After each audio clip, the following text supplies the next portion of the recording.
Ooh, Oh, yeah, let's get that looks good. That's a good taco. That looks good. Get the mochi. Yeah. Mochi. Let's eat. Yeah. I feel like you just want to get in there, right? You said, Shiatsu. You said massage it. Yeah. Get all those juices flowing. There we go. Hello, everyone. My name is. Hello, everyone. My name is Chef Andy Lunique. This is Marcel, aka BasicallyIDoWrk. Hello, hello. Was that correct? Yes, it was. Fantastic. Welcome to Mixed Plate. I am beyond excited to have you all with us. I'm very excited for you to be with us. Me too. Thank you for taking the time. Thanks for coming down. Thank you for having me. Yeah, you excited to I'm, eat today? I'm really excited to eat all of this. Okay. Now, do you even know what we're making yet? I have no idea. Okay, I'm gonna walk you through it. But Okay. before we do, I feel like for everyone. I'm just massaging lemons. Well, what you're doing here is, and we're gonna be doing a lot of this, what you're doing here is you're essentially getting all the juices towards the middle and you're kind of getting it in there. We're gonna get that ready for some of our recipes. I feel like that's just gonna be right. I'm gonna let you massage the lemons, okay? And what we're gonna be doing here on our show from now until they tell me to stop is we're going to be telling stories with fantastic people who I've worked with in the industry, folks like yourself who I consider to be iconic, who've been here for a minute, who've been doing videos since God knows when. I remember your COD videos. You made me cry. Do you remember the first codes I ever sent you? Yeah, I do actually, because we've talked a bunch, but we've never actually met. Yeah, never once. I think we've had those passing ships at Yes. different events and Yes. things like that. You met some of my coworkers, Yeah. and I feel like it's been really good to know you through the content. But now, what we get to do here is get to know you through your experiences, through your life, through your background, your heritage, your family. And I want you to feel comfortable today. I want you to tell the stories that you feel good about, but most importantly, I want you to feel like you're having a good time. Does that sound good? Sounds great. Fantastic. Fantastic. So, before we get started, the first question I have for you is your culinary skill level, alrighty? How do you feel in the kitchen? How smooth are things in What's here? like the lowest number I can give you? I call it the Carta Chef scale, okay? Now, essentially, a Carta Chef scale is like, kind of like 1 through 5, okay? Okay. And what you're gonna say is, if you're type null, that means you can microwave food and essentially not be able to do much else. Type 5 is where you can essentially ascend through new culinary heights, open restaurants without even thinking about it, and be able to like dice an onion while looking at me criticizing my own food. Somewhere between 0 and 1. Okay, so Maybe you're type 1 maybe like a chef. soft 2. Okay, Like a soft 2? I soft like 2. that, soft Well, 2. let's really low, expectations really low. Okay, I think you're gonna come out of here just a little bit better trained. I think Okay. you're gonna be able to go home, make some of those solid pieces. You're gonna be great. Okay. You nervous? I'm really nervous. Okay, it's gonna be A lot of fine. sharp objects. So I'm kind of curious, in your background of cooking, what we're gonna be doing today is gonna be related to that, okay? Okay. What I'm gonna try to do is tell your story while you're telling me some of yours, and we're gonna go through some interesting dishes. So number 1 is we're gonna be doing one of your favorite foods, one of my favorite foods, breakfast. I love breakfast. You love breakfast? It's the most important meal of the day. What do you normally have for breakfast on a casual day? I'll usually eat a couple of eggs, some sausage, some bacon, Okay. some toast. So you're hitting like 3 of the things that we're making today. Yeah, or I'll just like a really bad omelet. How bad? Like, do you roll it or do you fold it? This is how terrible it is. I just cook the bottom of it, and then I put the oven on broil, and I put the whole pan. I've done the same thing. It's No, the- that's it's not the cheating. it's the fastest way to That's do not it. cheating. It's the I did the fastest way to same do it. thing. Honestly, it's kind of like foolproof. Cooks the top, And melts then, the you, and then you cheese. just boom, and it's done. Yeah, both sides. You're at home. No one cares about that. I'm letting you know that's okay. All right. And hello to chat. I hope you're all doing very well. I feel, geez, the hype train's already Massage going. those lemons. I think Metis Fatum? Who is that? I like it. That's an awesome name. So yeah, the hype train is already rocking out. Everyone's excited. I'm very happy to see lots of good folks here. Yes, me too. So what we're gonna be doing today is we're making eggs Benedict, okay? But we're gonna be doing it with a spin.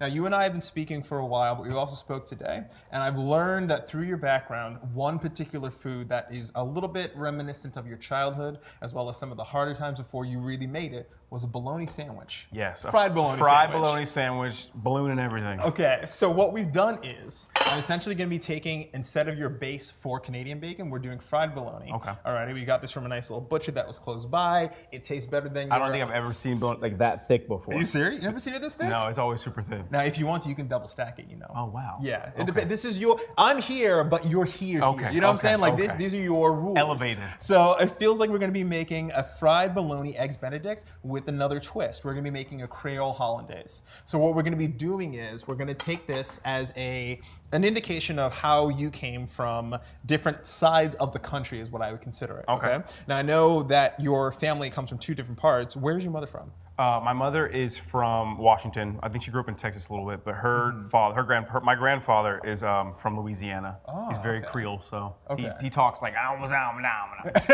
Does he actually talk like He that? just be like, "What on grass?" And I'm like, run it back in slow motion. Okay, so I feel like that's hopefully going to make them a little bit proud. Yes. We'll be a touch sacrilegious here. So that Creole part is where we're going to kind of get into it. We have a really simple mix. I wanted to keep things light. I didn't want to take you through a Creole seasoning from scratch. I think it's unnecessary. So what you got here is my own seasoning mix that came from our wonderful team here. You got to give shout outs to Malika. She is a champion. Alrighty, and we also added a little bit of Tony. All right, I can't actually say this correctly. Is it chacheries? Someone tell me how to say it right.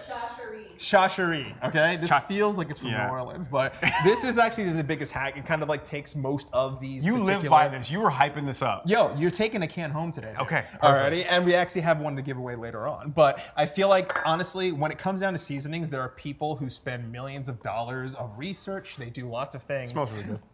Doesn't it? Taste this one now. Now take a pinch. Ready? And just toss that in your mouth. That's really good. That's going into the hollandaise. So we're gonna have fried bologna hollandaise with Creole seasoning. Which I don't know how to make hollandaise at all. We're gonna learn, and we're gonna learn the hard way. I can teach you the blender method, but we're going to learn everything old school, okay? Okay. So we're gonna get started. So the first thing I'm gonna have you do is essentially get your lemons and your base skin is what we're gonna start with, okay? So essentially gonna get your English And I did wash my hands. Yeah, we all wash, we're good. But you're gonna put that stuff away once it's all prepped up, and the first thing we're gonna do is we're gonna start off with our hollandaise, because that's gonna hold for a little bit. Okay. And then we're gonna make our poached egg. You're gonna learn a few methods there. Okay. We're gonna cut our chives, and then we're gonna make our base. These are chives, correct? Those are chives. Are you sure those are chives, though? No, Yeah? it looks like grass You from outside. seem to. I saw you outside in the grass a little bit. Now, I'm actually gonna have fun with this. We're gonna show you how the scent actually kind of pops, not only after you cut it, but after you apply a little heat. Okay. So it's gonna be really fun to do. So that's gonna be easy. So let's get started. I'd like you to very carefully, I don't want you to hurt yourself, please cut your lemon. Is there like, do you want like hot dog or hamburger? So make it squeezable. So what you're gonna be doing is taking your lemon and making lemon juice. So you're gonna be essentially cutting that in half. You're gonna take your lemon stabby item. I don't actually know why this is called a juicer. It feels like the wrong way to go about it. Like and that? this would injure me harder. Perfect, look at that, you're fine. So what you're gonna do is take your lemon juice, boom, and then essentially squeeze all the juice out of there. If some seeds come out, it'll be great, promise. Okay? So now what I'm gonna do is I'm going to get the hollandaise sauce prepared on this side of the board. Does that sound good? Sounds great. Okay. Am I like twisting or am I like? You're kind of working it in there, right? Oh, yeah, okay. like you can even flex with it a little gentle. bit for the camera and just like, yeah, just get in there. Yeah, get in there. Everyone loves it. It's gonna be Am I doing both lemons? Yep, but just the half that you cut. We only need a juice from one lemon. I like my hollandaise to be a bit more tart, is what I would say, and I feel like it's absolutely the way to go. Tart. Sound good? Yes, sounds great. Nice. Okay. Now, we had water in the background, and essentially we have 2 items in front of us. Double boiler. Double boiler. Right, that's for the poached I eggs. need to get one of these. Indeed, it's fantastic. But what's nice is it works as a way to cook the hollandaise sauce on top without having to do 2 different things, like get that funky bowl that you need in water. Usually hollandaise sauce is the one, it can be a crutch for some chefs. I unfortunately has screwed up hollandaise sauce so many times in my life that I actually didn't get it right for about 5 years. So you perfected it now.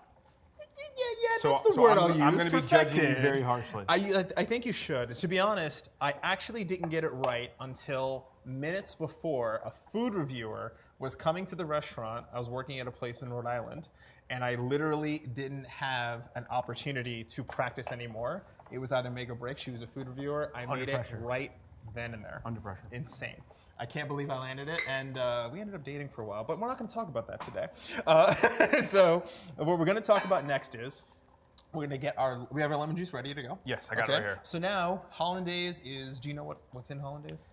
No. Okay. Hollandaise is egg Butter? yolks, lots of butter, Egg yolks, butter. acid. Yeah, I'm saying acid, not Like- just lemon juice. Oh, Like the lemon juice, right? You okay. have different options that you can use, and then you're going to essentially just add the butter, season it, and then you're making an emulsified sauce. So what can you use other than lemon juice? You could use lime juice. You can use sherry if you wanted to. You could use probably say if you really wanted to get some aggressive ones, you can use different types of ciders and things like that. So you have different options when it comes to how you work your hollandaise. Okay, cool. You know what I'm saying? Because right there, that's vinegar, and if you really wanted to make like a kind of hollandaise, yeah, you can use straight vinegar. Interesting. Indeed. So but you prefer the lemon. I absolutely prefer the lemon. Okay. And in my opinion, I think that nice tartness is going to come out when we're going to be eating later. For sure. You down for that? I'm down. I'm Okay. down. Super So down. let's get our hollandaise started. So now, let's split your English muffin. Let's put this stuff away after you're done with that. Okay. So yeah. Can I just? Yep, you can toss those lemons in there, and I will take away your finished lemon. You did a great job on that. Thank you. And then I'm just cutting this in half. Yes, you are. Okay. Very gently. If this is where you cut yourself, I think we're going to have to talk. Okay.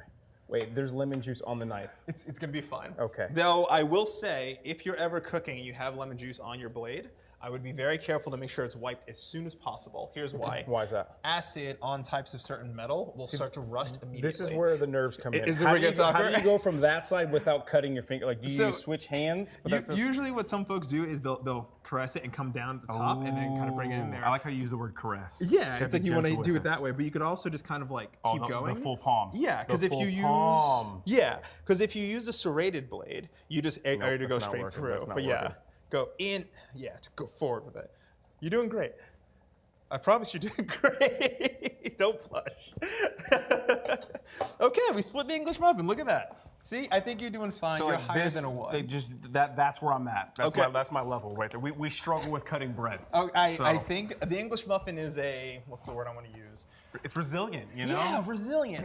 you Yeah, know? it's a bread of perseverance. those English know how to make those muffins, you know? And all those nooks and crannies. Look at Remember those those. commercials? Oh my God. Do you know how long it took me to figure out what a nook and a cranny was? I'm hearing it now. I don't know what like define it. I just think it's the little holes inside I know, of it. but like that it has get to have a made. It was just like absolutely ridiculous over time. So we're gonna have that there. We're gonna put this away. If I may, I'm going to quickly just wipe your board off, and we're gonna separate ourselves some eggs. Now, can you separate? I can. It's the Yes, you can. So how confident do you feel in that? 6 out of 10. 6 out of 10. Okay, I trust you. So what I'm gonna do is we're gonna set this up. Okay. Okay. Now this is a task that I would normally say, my mom would say, hey, go do this, right? Go separate these eggs, go do this kind of piece. Delegate. What was it like cooking with your parents? Did you have the chance to kind of work with them often? Or Not what was it really. like? Not really. Like cooking at home was just like maybe like get something out like defrost the chicken. That was like our only job. Before they got home from Before work? they got home from work. Yeah. And if you didn't, you got in trouble. Oh my And which one do you want? Now that's entirely up to you. So if you need more surface area to probably- get the yes. yolk, to get the egg white in Yes. there, drop it in there, and then toss your yolk inside. So I'm gonna join you on this one. Okay. How do you usually do it? Oh, I actually am a little bit ghetto sometimes. So what I do is I take it over the sink if I'm not going to use the egg whites, and then I just grab it like that. Because I'm a loser. That's only if I'm not going to use the whites. And boom, there you go. That's the way you should not do it, unless you should absolutely utilize all of the ingredients. How many in your eggs do we kitchen. need? We need 4 eggs in total. Okay, cool. So we got 2, so I've already done a little bit of the work for you. I think you're doing great, by the way. So yeah, tell me a little bit more about cooking in the kitchen, or if you didn't, what was it like having those meals? They were delicious. They weren't super complicated. It was just like basic helping. Like turning preheating the oven, and maybe just getting everything ready for my parents to actually cook stuff, and then we just had to sit in the kitchen and like do our homework or watch and be good On the kitchen table? on the kitchen table. When you say watch and be good, are there any particular moments that you remember seeing a technique or just watching something that made you love food a little bit more? And you can wash your hands if you Okay, need to. cool, Go cool, ahead. cool. You can move around. I'm not going to keep you in one spot. I just remember like how much butter went into everything. How much butter? Yeah. Really? I Were mean- they like straight fat? Like Yes. everything Yes, butter? and then having like that like pot on the stove that was like full of grease that just stayed there year round. Oh, so you had the fish grease, the chicken grease. Every grease was on the thing with like a little thing of tinfoil over it. Yeah, I don't know, basic stuff. Okay, so then it comes down to, that was your parents. That was my parents. You cook with grandma? I cook with my great grandmother a lot. Okay. Everything was messy when we were done. Everything was in like a container that wasn't supposed to be in. I remember having flour in like an old Lysol container. I don't know, and it was in there. It was just in a. Did you have the country crock bucket Yes. full as the Tupperware container? It was the Yes. margarine, Yes. right? And then you had that Every time. Yeah, you had to take that to school. No, and not once. Did you? Yeah, a couple times. It was the Cool Whip container full of like rice and a couple other stews that were there. And then if we had the country crock is when she couldn't find any sandwich bags, and she would put the sandwich inside the bucket, and then I had the bucket inside of the bag that was too big for me at the time. So yeah, that was something that I know my siblings remember. So it feels like that's the way to go. I feel so judged right now. Nothing belonged where it was. Not really. And of course, if you didn't come back with it, you were in trouble for that $2 container of butter. Yeah, that was not fun. Alrighty, so before we get into the hollandaise, we're going to cut some chives, okay? This is knife work. What I'm going to do is I'm going to quickly just demo something on the side here for you, okay? It's going to be great. It's going to be fast. And I'm going to show you how comfortable you can be with the blade, alrighty? So I'm going to take half these chives, and we're going to show you just how easy it is to get comfortable, okay? Now, remember earlier when we were talking? We talked about the claw method. Exactly, the claw. okay? Does it work with something this small? It does. It's actually imperative for something this small. Okay. So with chives, since you have a lot of surface area, you can be cutting for a long time, or you can make it simple. And cut it in half. Indeed, and then just bring it together. Now you're cutting for a shorter amount of time. You feel me? Yeah. So what we're going to do is the claw is very simple. We want the chives to have a little bit of bite. So some folks at restaurants especially, they go super small. And it's just like these little chives. No, they can have a bite to them. But when you're cutting chives, let the knife do the work. And that's Yeah, so that's the rocking motion on the blade. And that way you're making sure that you're always moving at a fluid pace. You're pushing the food forward. I tend to move both at the same time because I'm comfortable. Are you flicking the chives like to the right, or they just automatically they're go over actually moving because the knife is so sharp. The moment you remove the blade, they kind of pop on their own. So they just get, because that's how you know, especially particular metals, that's how you know you have a stronger knife. Something like a santoku is built to make sure that none of the food sticks to the blade. So you're going to use this knife or this knife. Which would you prefer? I don't want to mess up your baby. You can't mess up my baby. I don't She's very strong. Yeah? Her name's Kiara, by the way. every single one of my knives have a name. Kiara. Hold on. So it's something I should show you that whenever you're taking care of ingredients like this, if you have a bench scraper at home. That's called a bench scraper? Yeah, a bench scraper. So I don't know the names of anything. I feel like if you have any questions, you just let me know. Okay, so the knife rests on the knucks. Yes, so hold on one second, okay? So what you're gonna do is, I'm gonna have you slowly go across these, okay? Remember. No, okay. On the knuckles, yeah. Now, while you're doing this, tell me a little bit more about Grandma and some of the food that you might remember from her. So I spent a lot of time at Grandma's because we had, I had like basically 5 or 6 cousins that I was with every day. We all got dropped off at Grandma or Granny's house. Okay. And Granny was from Mississippi, so we had a lot of like Southern dishes and stuff. Have you ever had salmon back? Salmon back? She used to go to the store and get salmon from like the back of the store, and it would just be the spine of the salmon, and she would just deep fry it. That sounds kind of delicious. It was delicious. Yeah, okay, so that's the fattier part, right? Yeah, and it was just like that, molasses cookies, grits, greens, chitlins for Grandpa, but only he ate them, so I was like, why are you wasting all this? You never had the chitlins? They're gross. Alrighty, so I interrupted you, please continue. But yeah, it was just like simple, but like greasy and. See, how did I mess up here? So you put a little bit more pressure into that forward rock. You're doing great. Let me see that. Okay. Hey, we're gonna try something out really quick, and I'm gonna ask you to trust me. Do you trust me? He cut like 7 of them in 10 seconds. And I'm on. I got 4 slices. Here's what I'm gonna tell you to do. We're going to do this like this, right? And it's the rocking motion, just like that. Now, what we're gonna do is, I'm going to tell you to cut.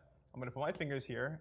I trust you. I'm going to look at you the entire time, and you're gonna cut the rest of these chives. You positive? I'm dead sure you're gonna be fine. You should use one hand though. Ready? And just to be able to get used to it. So it's a rocking motion, and then forward, go. Wait, I didn't get it. Good. Ready? Hold on, one more time. Ready? One more time. Show me one more time. Just like this. Ready? And then forward, and keep that motion. Right? Keep it going. I promise you won't cut me. I'm staring at you right now. Don't get nervous. I'm doing really fantastic. nervous. You see what you're doing right now? I'm cutting chives. I'm gonna put my fingers closer to the blade. Please don't. It's Can you fine. back them up? I'm still looking You're at about you. to I lose know a lot of exactly skin. where the knife is. You have to trust me. It's great. Look at you. Look, you're so strong. Let me try.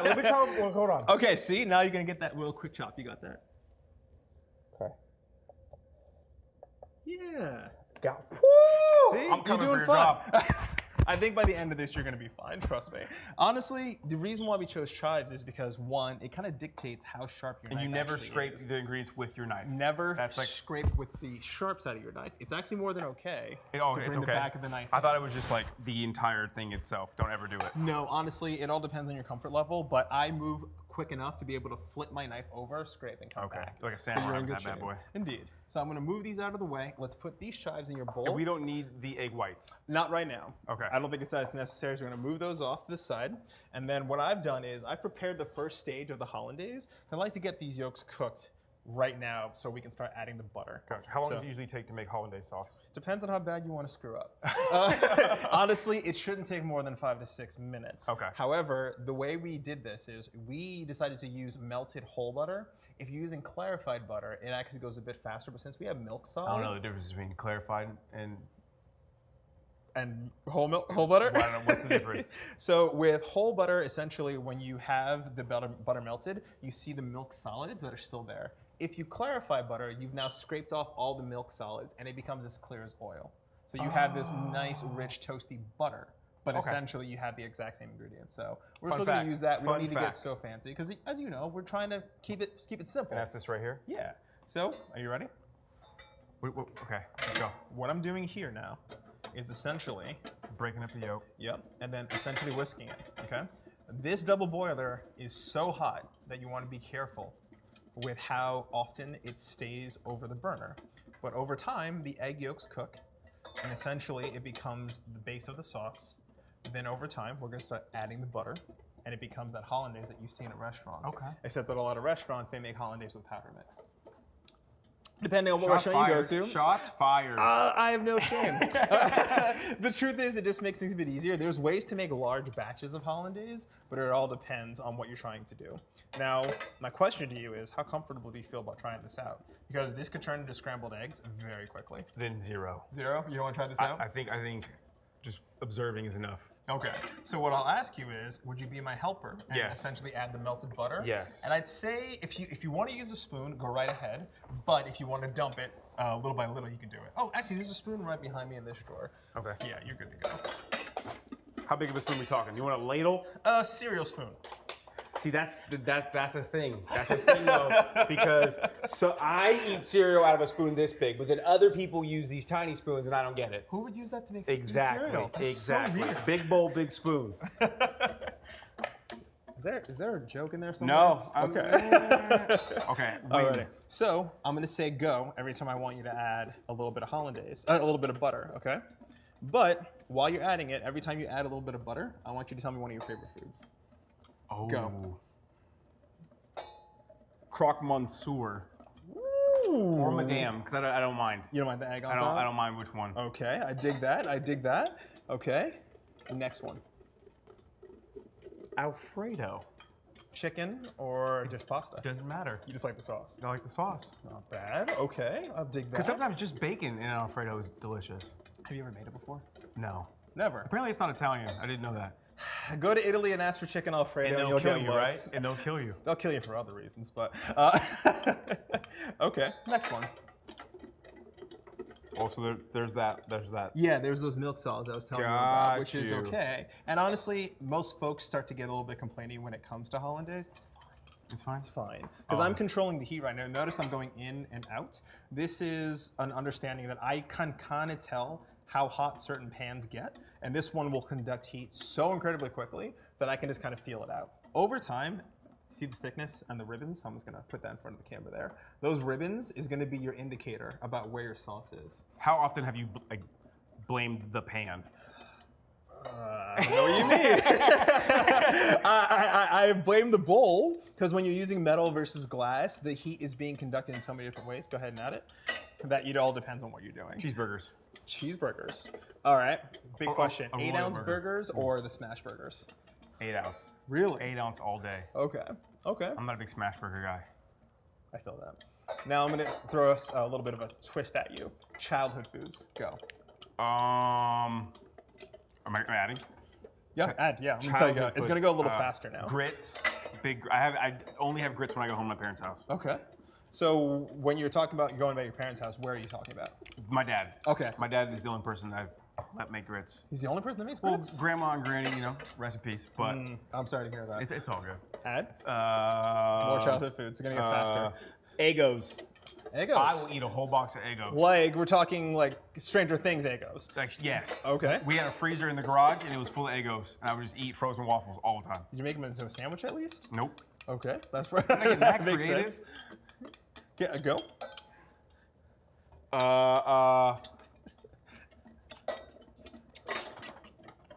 Sugar cinnamon toast. Go.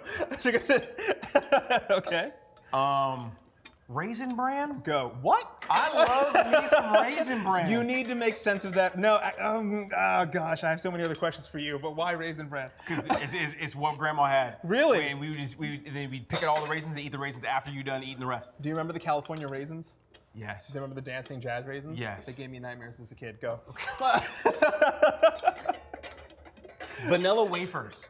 But you gotta put them in My the man. fridge or the freezer. Oh, yes, right? And then you dip them. I might People be are getting gonna fancy cringe here. I fist bumped his elbow, It's- but it's okay. it was awkward. The elbow's an extension of Yes. my fist. Go. Oops. We saw that.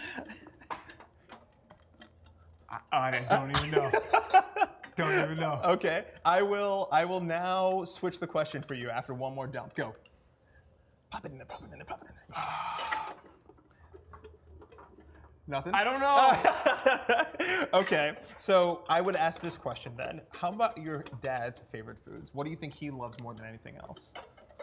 My dad's favorite foods, definitely Go. fried bologna sandwiches. Okay, you can dump the rest of that in there now. Hot links. Every time I come over, he's usually like cooking up a hot link. Really? Yeah, he's a big hot link guy. Grilled, barbecue, flat top, what's he doing? Grilled. Grilled hot links? Yeah. Yeah, buddy, okay. And my dad's real simple, real simple. Now, would he like this dish? I think he would. Yeah. Yeah. Like my dad still uses Wonder Bread, and I'm like, come on, there's like 95 million breads now, so. I feel like he'd probably enjoy some of the Wonder Bread mixes you can make. I have some ideas for you. Okay. Yeah. Send me home. I will try my best, but before I do, you get to season so this. you're adding the Creole season to the hollandaise sauce. That is correct, because I have hollandaise. hollandaise. So it's never day. It's hollandaise? Is it ever hollandaise or is it always days? Hollandaise might be another reference to a country that I'm not familiar with. Okay. But hollandaise and days beyond, days go by. Days go by. Dirty Vegas? Days are yeah. No. Okay, all right. So I tried. Alrighty, so what we're gonna do is first, let's taste test before Okay. we add the Creole. I think you should know where you're at before you know where you're going. On the basic Yeah, flavor. because the next steps are gonna go really fast. Poaching egg is fast, and we're gonna grill the bologna at the same time. Okay. Yeah, just take a taste of that. That's fire. Bland as hell, though, right? Yeah. Exactly. This is where you But start like to the season. texture is fire. Indeed. I'm The glad you like that. consistency. Yep, velvety, hopefully. Yes. Okay, so now this is where I want to kind of give you control. I know my palate, I lean towards the saltier side. What you're normally gonna do is you're gonna be adding almost 2 pinches. Andy's pinch, by the way, that's a pinch, okay? Not this, not this. That's a pinch. That's a pinch. And that's not a pinch. Yeah, that's a pinch. Alrighty, a pinch of seasoning, and then another pinch of salt. And then go for it. And you're gonna keep on tasting till you like where it's at. So Andy's pinch. Boosh. That's a scoop. That is not a scoop. That's a grasp. No. And then a pinch of salt. And Andy's pinch of salt. Now, here's the thing. Taste it again. And you're going to see what I'm talking about. See what I mean? Yeah. Yeah. All right, go ahead and add, again, season to your liking, because I want to make sure I'm balancing to your tastes. And I also want to make, And then salt. We didn't put any salt though. we had not put salt yet, so now balance it out. And this salt is like really. This is a salt you can use more I got of without some going seasoning in over. the You know what I salt, mean? Oh, it's okay. Don't worry. This is when you have this kind of salt, which is just so we're clear. Oh, my salt's gone. I have a kosher diamond salt that I prefer. We had a whole salt breakdown. I He's was very passionate not about his shy salt. about it. There's He's only very one passionate. salt. All right, give another taste and see where you're at. See if you're when you're happy is when I want to stop. It's like, you know, it's so good. Like, could it be better? I don't know. Now it's right on the line. It's right on the line. Right, it's teetering. Can we do a Marcel pinch? That's when you add the last pinch. Marcel You see what I'm pinch? saying? Boosh, right? Look at that. That looks so good, too. For the audience, that's probably about 2 tablespoons worth of Creole seasoning. Andy's pinch is an official unit of measurement now. Yes, I think I'll take that to the bank. Alrighty, go for it. Okay, hold on.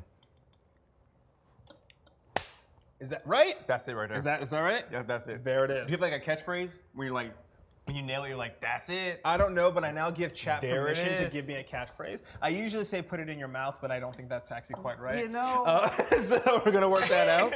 But what I was just that saying though, essentially, this is the salt that you should all use. We are not sponsored by these folks. No. I'm not paid by them. No. This is the only salt that you should use. This is It's it. my favorite. Otherwise, if you're gonna use the girl with the umbrella, Morton's or Hortons?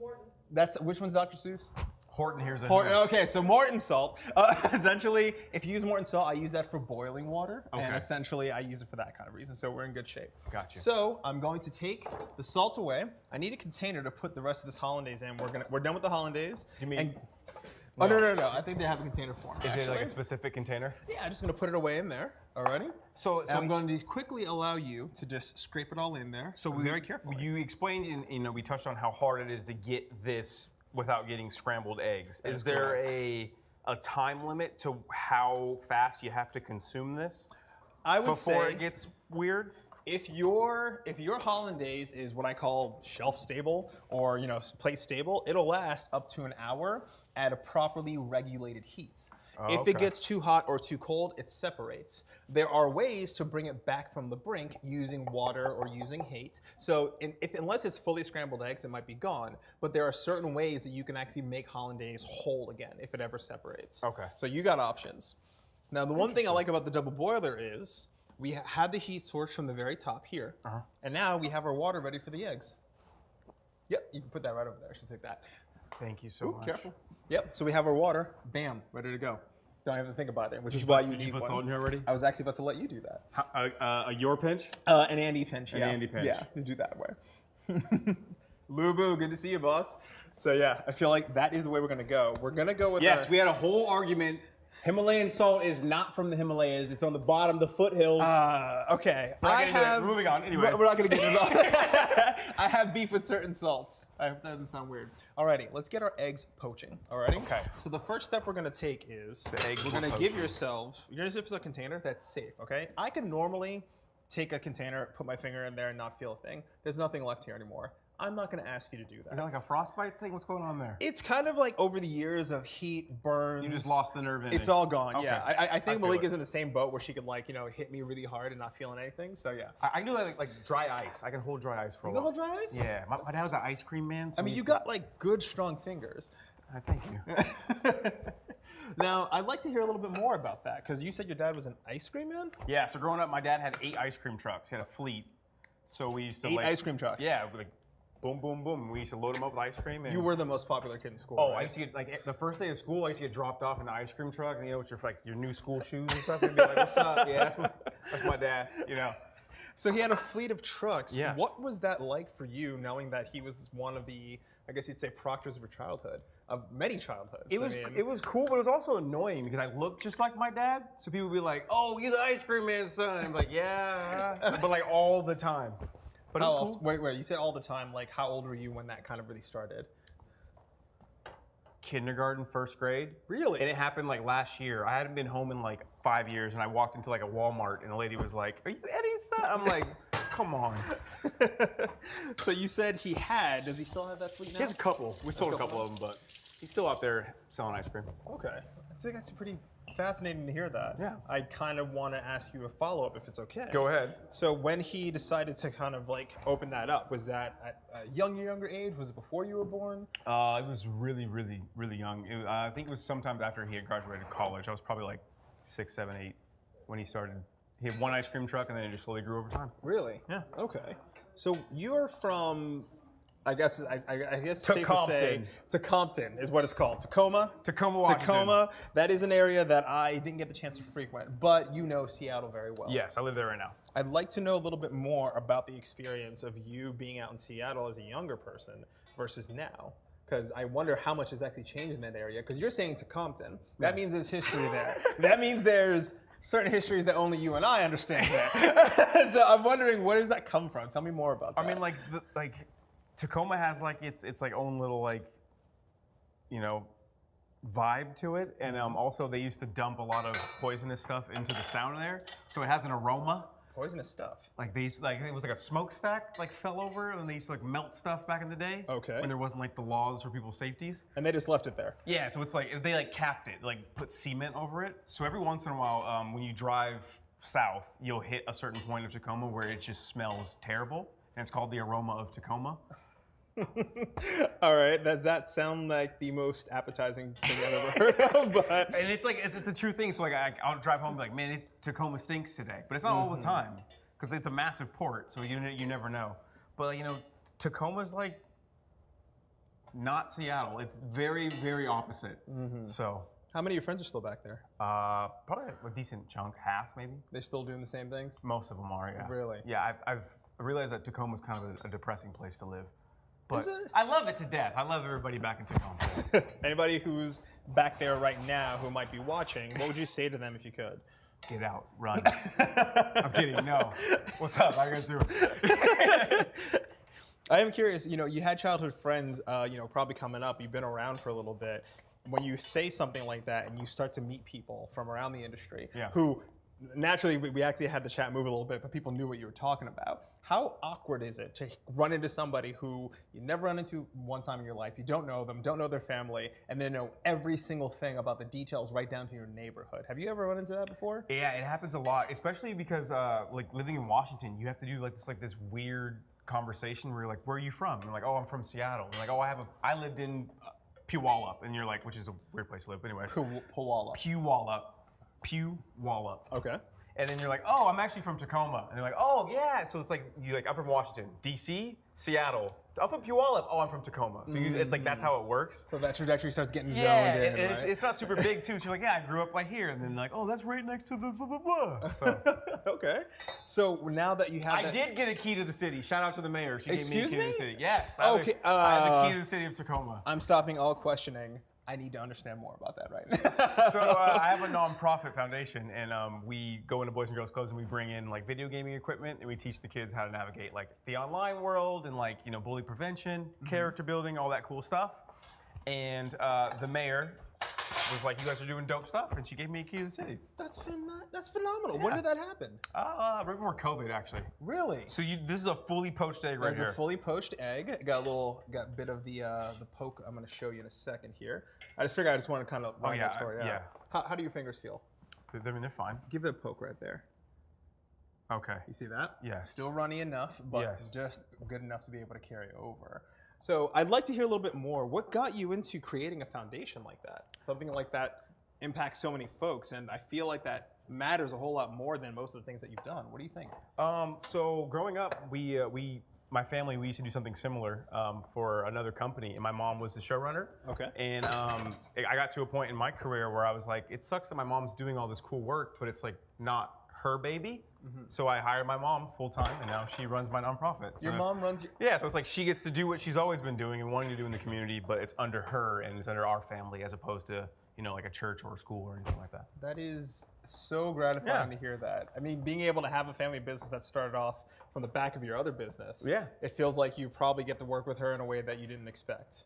Yeah, Mom, stop calling me randomly. I'm kidding. I love my mom to death, but it's like it's a weird like relationship because she'll be like, "Hey, just got off the phone with so-and-so." I'm like, "Hey, Mom, like I'm really busy right now." She'll be like, "Why can't I tell you about this cool stuff?" So it's really cool like to have a different kind of relationship with your parents when you get to this like stage of adulthood. Stage of adulthood and stage of fame.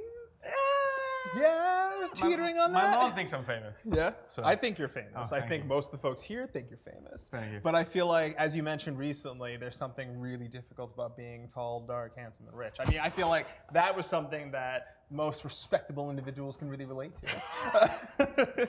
I'm not sure how you feel about it, but I feel like I want to move to the next step. But I do have a couple questions I'm ready. about that. Now, if I may, we are going to be frying the bologna.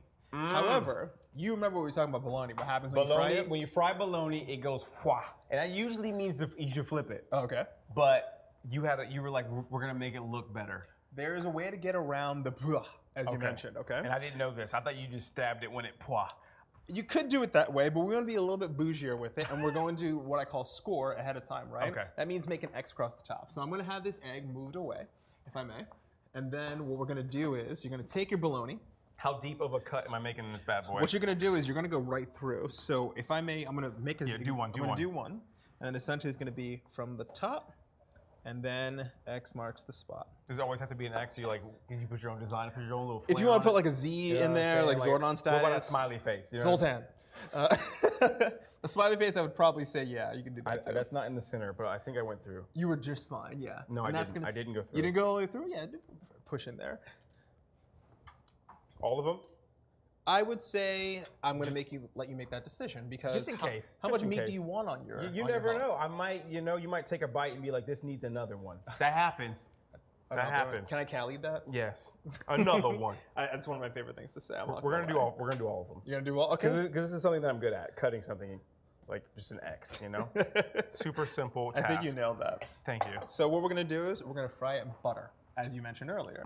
And I feel like I'd like to let you go about this route. How comfortable do you feel with heat? Sensitive? Not? I'm good. All right, cool. Come on over here. Okay. You ready? Yes. How much butter are we putting on this bad boy? Take an unrealistic spoon of butter. Bop. There it is. Let that melt down. Okay. Which I have that on high. Okay. Are you a butter on the counter person or a butter in the fridge person? I actually have a butter for each situation. Okay, I feel so that. I have one Hold in on, the. Are you ketchup in the fridge or ketchup? Ketchup in the fridge. Really? Yeah. Really? I don't know what my mother had done to me to make me feel like it will can't- kill you. it Yeah, it needs to can't- be it there. can't sit out. But like it wasn't until maybe a few years ago that I recognized that maple syrup should actually be in the fridge. We don't put maple syrup in the fridge. Really should. I'm sorry. Yeah, just for the sake of bacteria. But all right. So Hyper RPG is saying ketchup in the fridge. I know we can't run polls, but chat, ketchup in the fridge. Oh, we can run polls? Run Zach a has just poll. told me I'm an idiot. We Run can a run poll. polls. So yes, run a poll. Ketchup in the fridge. I do eat burgers, meat, cheese, bun. Meat, cheese, bun. Just Nothing else. Bam. Bam, meat, cheese, bun, just dry. You make me want a burger so bad. All right. You see that foamy goodness here? Yes. You Slap want that. You want Two that. pieces of bologna in the pan on the left side. Okay. Do you remember your eloquently cut English muffins? Yeah, I did. Before you put them in, rub the butter on that side, right? Make sure it okay. gets all up in there, and then Okay. press it down. And then put it down. Alrighty? What we're going for is we want that to caramelize and get that nice roasty kind of flavor. You know what I'm saying? Gotcha. And then what we're gonna do is once you flip it, guess what's gonna go on the bologna? The Hollander? No, the seasoning. We're gonna season one more time. See this right here? See that? Yeah, see? I don't think I cut it. No, it's doing fine. Don't worry about making that. Now, I gotta ask, if your dad saw you doing it this way, what would he say? He'd be like, you doing too much. Oh. You're trying way too much. Just put it on the pan. Is he simple? Like, you said he's really simple, super very simple, basic. super simple. Like frozen, whatever's fast. Whatever's there. Whatever's, because he's got to go. He's got to go to work. He's got to do something. I got to go build something. I got to make something. So he's just in and out, in and out. Wait, build something. Is he a handyman? No, Or- he's just like something's broken every time. So he's got to go fix something. So he's always got a project. Yes, always got a project going on. But he recently, or not recently, but a few years ago, he started an inflatable bounce house company. What? It's weird. My I don't family's think that's kinda weird weird. that your But dad then it's like I make becomes- balloon animals. My dad has inflatable bounce houses. We've got ice cream trucks. We have really cool parties. I just feel like your dad is the hero that we all ask for. You know, I honestly that didn't grow guy. up with my father, so I feel like when I'm hearing this is like your dad gets better and better. Is he adopted right now? I can cook. Trying to move in. So take a look at the bottom. Okay. Let's take a quick. I'm gonna peek down here. There we go. Don't worry, that's not burnt. that's not burnt? butter. That's It's not perfect? burnt. Let's see. Is that good Yeah, too? there I you feel go. like this half turned out way better. It's all good. Do not worry about that. That's Okay. a lot of people get so scared of that. It's not all golden Just so you know brown. you're doing a good job. Listen. Shh. You can hear the screams. The screams of it dying. I just feel like it's crying out in pain to eat me. Eat me. Okay, an Season that Andy bad pinch. boy. An Andy pinch. I would say a Less- Marcel. A Marcel pinch. Yeah. On each one or what? On each one, yeah. Okay, so Now, do you want more bologna on your Benedict or no? should we just in case? You just want to do it that way? Just in case. I'll let you snack on it. Let's do that. Yeah. All Let's right. do that. Remove them. Am I flipping them or no? Put them on here. They'll be just fine because you got that nice caramelization on the corners. Okay. That's what we wanted. Do we need more butter? I mean, I feel like it's okay, but there's some bitterness in that pan now from the bread and everything like that. So I'm going to quickly rinse this pan. Do you think? Let's take a step back. We should be fine with just 2, right? I think we are, but I want you to have a little fun. Okay. Alrighty. And yeah, I feel like people watch me do that. Don't do what I do. Like I said, I don't feel this anymore. Do not do what I do. Don't be safe. Indeed. Just be safe. So slap that butter in there one more time. We're gonna fry it up, and you're gonna season it just like before. So yeah, your dad sounds like a fun individual. cool I kind of guy. want to like ask him to come over. Just feel like, hey, dude, I feel like I've heard a lot of good things about you. Am I moving it? Come on, Andy. Yeah, Come there you on, go. Andy. Try to set me up. I was setting you up for success. You're good to go. And then we're gonna take a second. Now we have a little bit more time without the bread. You mentioned that the bologna was screaming. Okay. Yes. I have to ask, as somebody who had a bit of a weirder relationship with food as younger, I would listen to certain food and make it a personality. So when you said that bologna screaming, it became a character in my This own even head looks canon. like a face, like eyeballs, and then just like the mouth. If this was screaming, you'd be like, "That's accurate. That's accurate." Just Do you want to season the face? yeah.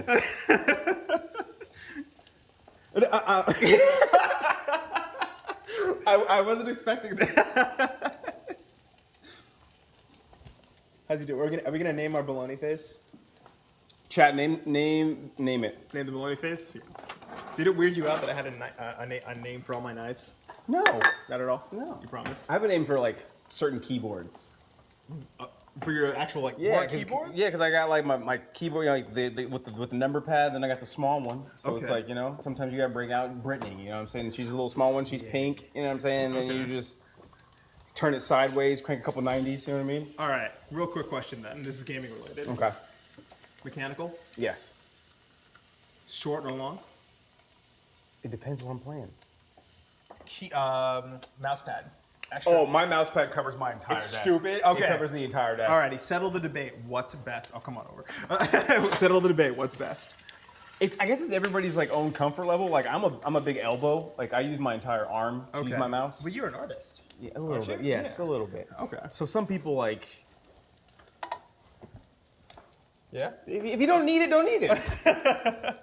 I feel like I would love to see your setup because I feel Oh, it's pretty sick. I could probably learn a few things from you. It's pretty sick. You should come see it. So you're smelling this right now, right? I'm smelling this. Any memories coming back to you?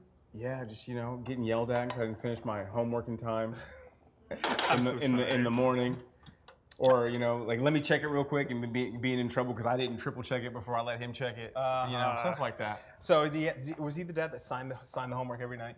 Like, hey, No, but he checked it. I wasn't allowed to leave the house until he checked my homework. are you serious? Yeah.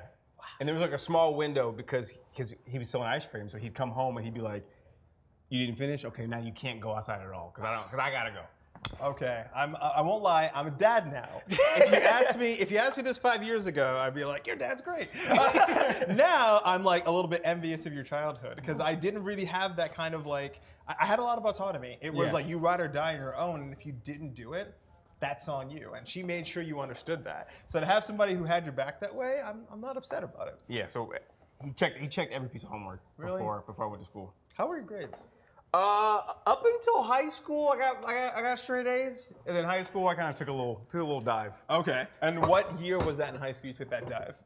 Junior year. Junior year. Junior year. Okay. Freshman and sophomore, I If was may, crushing I'm it. going to ask you to take that one. So junior year was the time you took a dive in high school. I'm the Yes. dead opposite. Really? Yeah, Picked it up. I had a teacher. Actually, before I get into that story, I'm going to quickly show you what we're going to be doing. We're Okay. done with everything, right? So we're going to get a chance to plate up our benes. Now, I just want to make sure everyone who has a chance, you guys can smell that, right? Right? It smells good? Do you need all those? Yeah, we do. No, we don't know you. We don't know Stop you. licking No, your no, lips. no, Stop no, no, licking no, your no. lips over there. If he... we have pulleys? I didn't know we had pulleys. When it comes to what we're gonna do next, it's just a simple stacking, okay? We have our base, which is the English muffin, and the meat. Build it however you want to. We have our eggs that are sitting over there, already Gotcha. warm and good to go. And then, of course, we're gonna have our hollandaise to top it all off. Now, I'm going to... A dipping would be cool too. You want to dip? I kind of want to dip. Ooh, okay. I'm not gonna be mad at you for that. All right, I'm going to quickly just kind of put this so make sure everyone can see it, make Yes. things easier for us. Yes. Come on over with that. I'm gonna switch off with you. It's okay. We're a trade-off.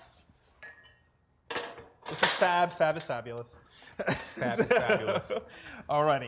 And what I'm gonna do is I'm gonna take a very, very gentle approach with the eggs because I don't want them to break ahead of time. So what you're gonna do is, do you want to do two English muffins, or do you just want to do the one? Just do like at one. Yeah? Okay, so let's do the one. Grab the one you like the most. All right, I want this one. Yeah, you got the dark one. Okay. I like the thick bread. Now, so you put it at the side of the plate, I noticed. Yeah.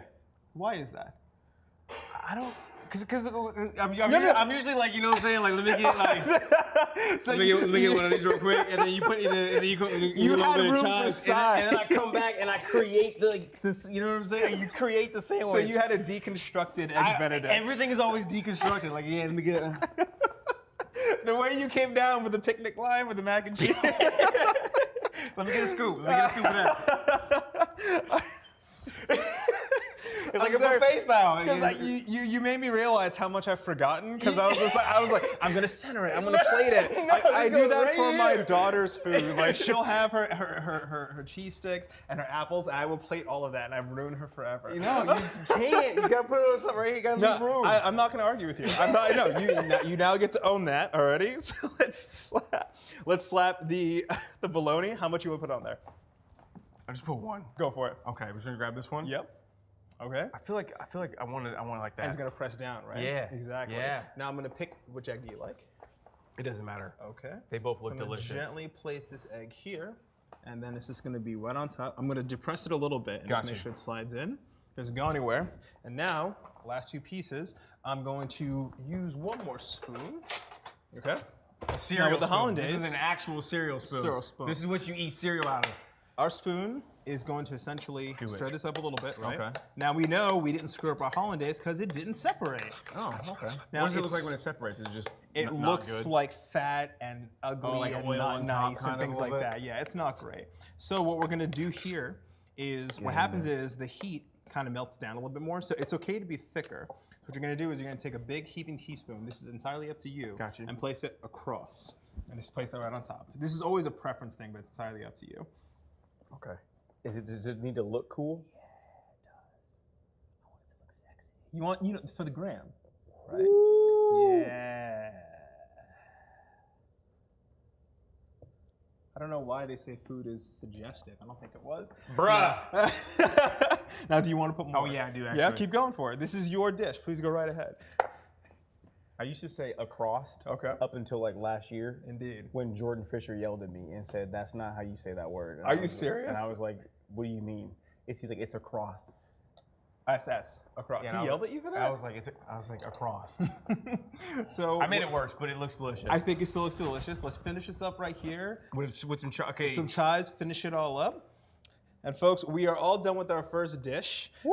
I think you've done a fantastic job. We're gonna get ready for our next segment in just a moment. Are you excited for it? I'm super excited. I think you should be very proud of that dish. You I got wanna everything eat ready it. for sides. We're gonna be eating later. I gotta take some time. But folks, we're gonna be out for just a little bit. We're gonna take a quick break. We're gonna clean up and make sure we're ready for our next dish. Please stay tuned. Remember, this is a mixed plate. Marcel, you're doing fantastic. We'll be right back. Hey everybody, it's Malika, and I'm so happy you're joining us here today for the premiere of Mixed Plate. And while Andy and Marcel are prepping for the next dish, I want to talk about some other great moments we have coming up this week on the Crown Channel. Tomorrow we have the premiere of our brand new show, Crown Challenger Series. Let's see some hype for that in the chat room. All right, Apex Pro Rogue will face off against TikTok star Vinny Hacker in a unique Apex Legend competition where style is just as important as skills. All right. It'll be hosted by Avili May and Jake Lucky, and it's gonna be tomorrow at 4 p.m. Pacific time, right here on the Crown Channel. And now we're gonna be right back in just a minute for our next dish and a fun giveaway. See ya in a minute.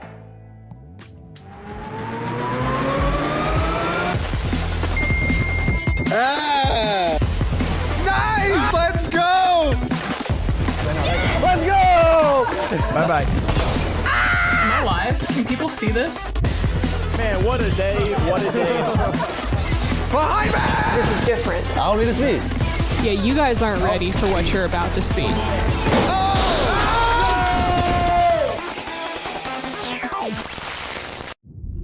We thought our joys would be unending. We thought our light would never dim. The skies are strange. Evil does not sleep.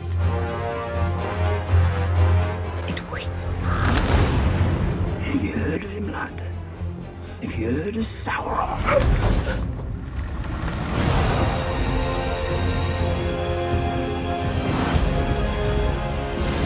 Find the light, and the shadow will not find you.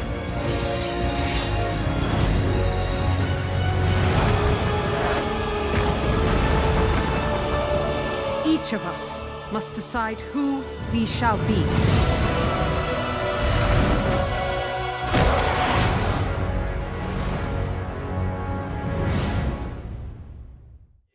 All right, everybody, back on you in 5, 4, 3, 2.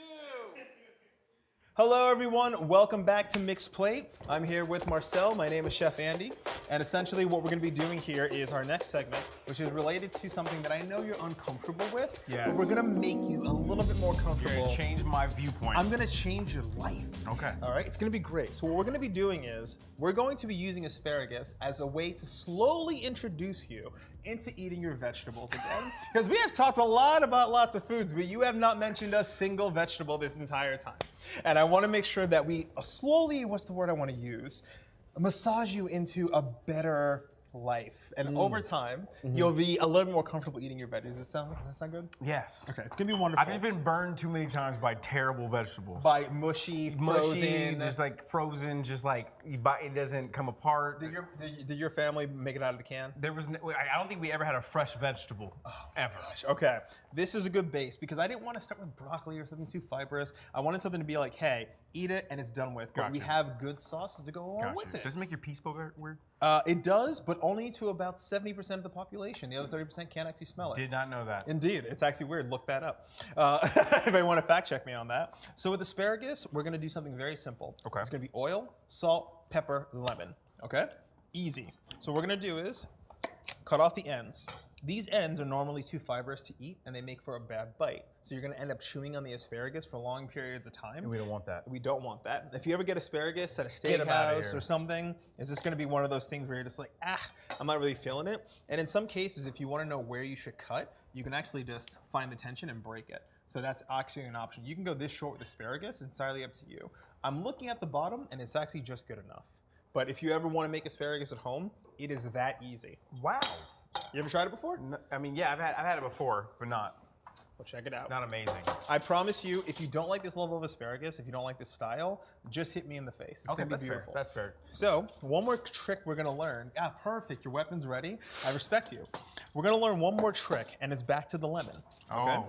The lemon is gonna come back into play because what we're gonna do is we're gonna heat that lemon up. Yeah, massage it. We're gonna heat the lemon up to essentially extract more juices. So once this asparagus is out of the broiler, which is set to 500 right now, I know you have a good broiler at your house. I have a great broiler. I showed you the picture. Cut that in half the same way you did before, and you don't need to juice it or anything. Remember, forward. Yeah, there you go. Okay? So what we're gonna do is we're gonna broil the asparagus under high heat, a little bit of salt, and then put the lemon right on top of that. Like this? Nope. What you're gonna do is keep it up because the heat is coming from that source. Okay. Actually, I'm gonna make it a bit easier. Cut the bottom of this lemon off to make sure it stays flat. I'm not a fan of fruits. It looks like Chad is arguing about lemons and vegetables again. Chad, I am curious. How many of you make it a mission to essentially eat your vegetables every day? And how many of you are staying 30 feet away from your vegetables? I mean, You let us know. Alrighty. So what we're gonna do next is toss that lemon. Oh, you toss that on top of that? no glove, no love. Where'd you get a glove? Don't worry about it. What? I keep that thing on me. Did you have a plan? Because I just, I rubbed down the asparagus. What I'd like you to do is now rub the asparagus down with some salt. Go for it. We had a conversation about this, and Andy's gonna get mad.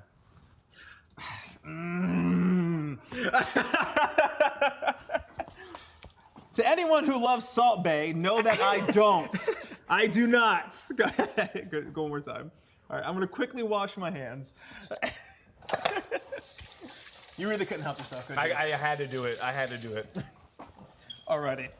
So now what we're gonna do, Why are they all wet? That was the oil. Oh, I didn't even see you put oil on it. Oh yeah, I put a little bit of grapeseed oil. I saw which you is, touch it and it just went out of my mind. All right. Alrighty, you can take your glove off, OJ, and essentially. Don't fit.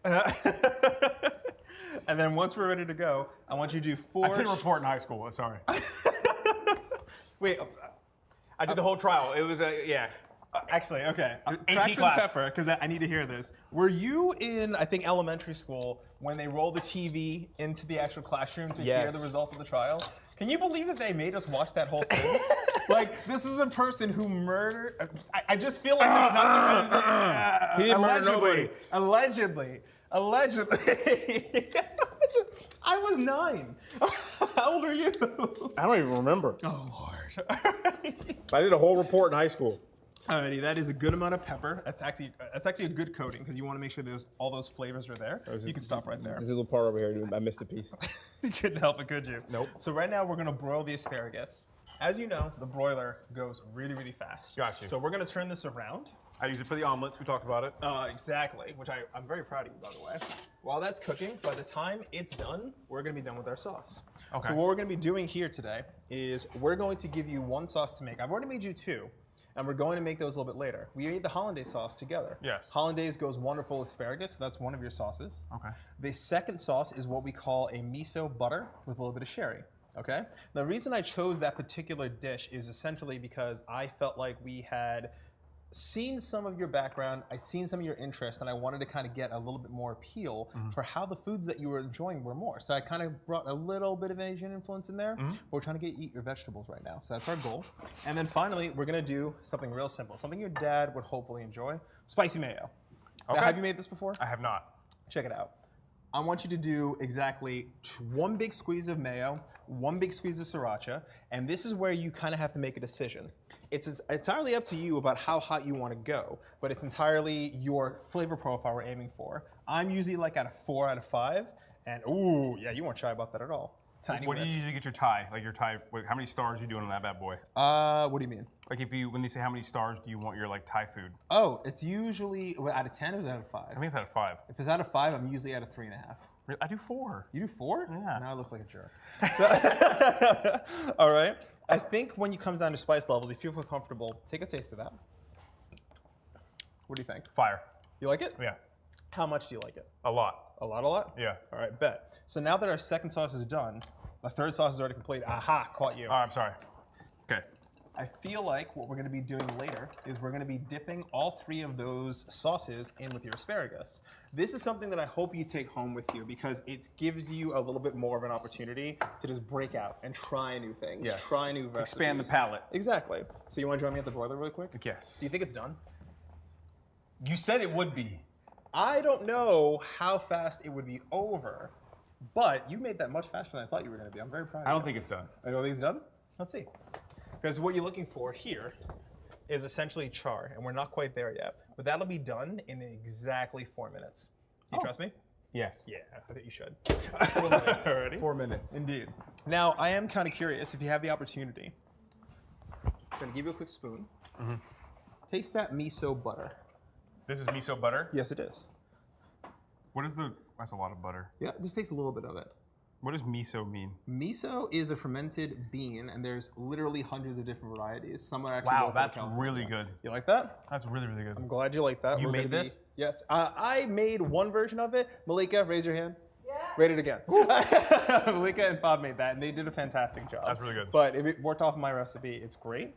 Folks, we are going to take another quick break. We have our asparagus cooking right now. We're going to be moving to our last segment, which is going to be the most time-consuming and where you're going to learn the most. Have you made risotto before? I have never made risotto. Do you like grits? I love grits. I think you're going to love I risotto. love grits. Excellent. So we're going to be back in just a moment, folks. Stay tuned, and we'll be back for the last segment. I also. Hey there, fam. We got more to come, as they said. Andy and Marcel are going to prep for their final dish today. Did you see that? Dish 1, dish 2. Keep watching for dish 3, and it's going to be amazing. And while they get set up, I wanted to hype up our Thursday show, Spotlight. This week is a very special episode as Bodhi takes over hosting for the day.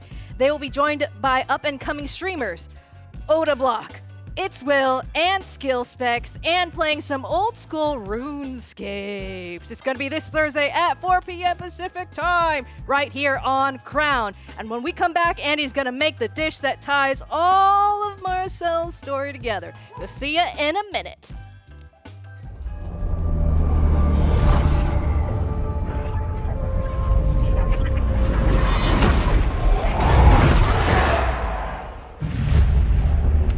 I am the myth. I am the glory you seek.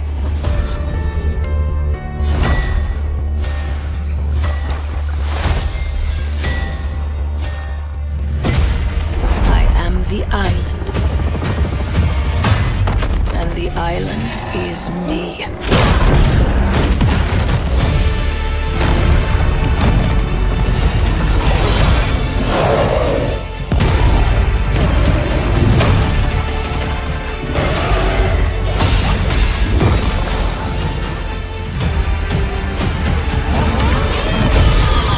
I am the rage, the destruction. I am Eternum. And Eternum is me.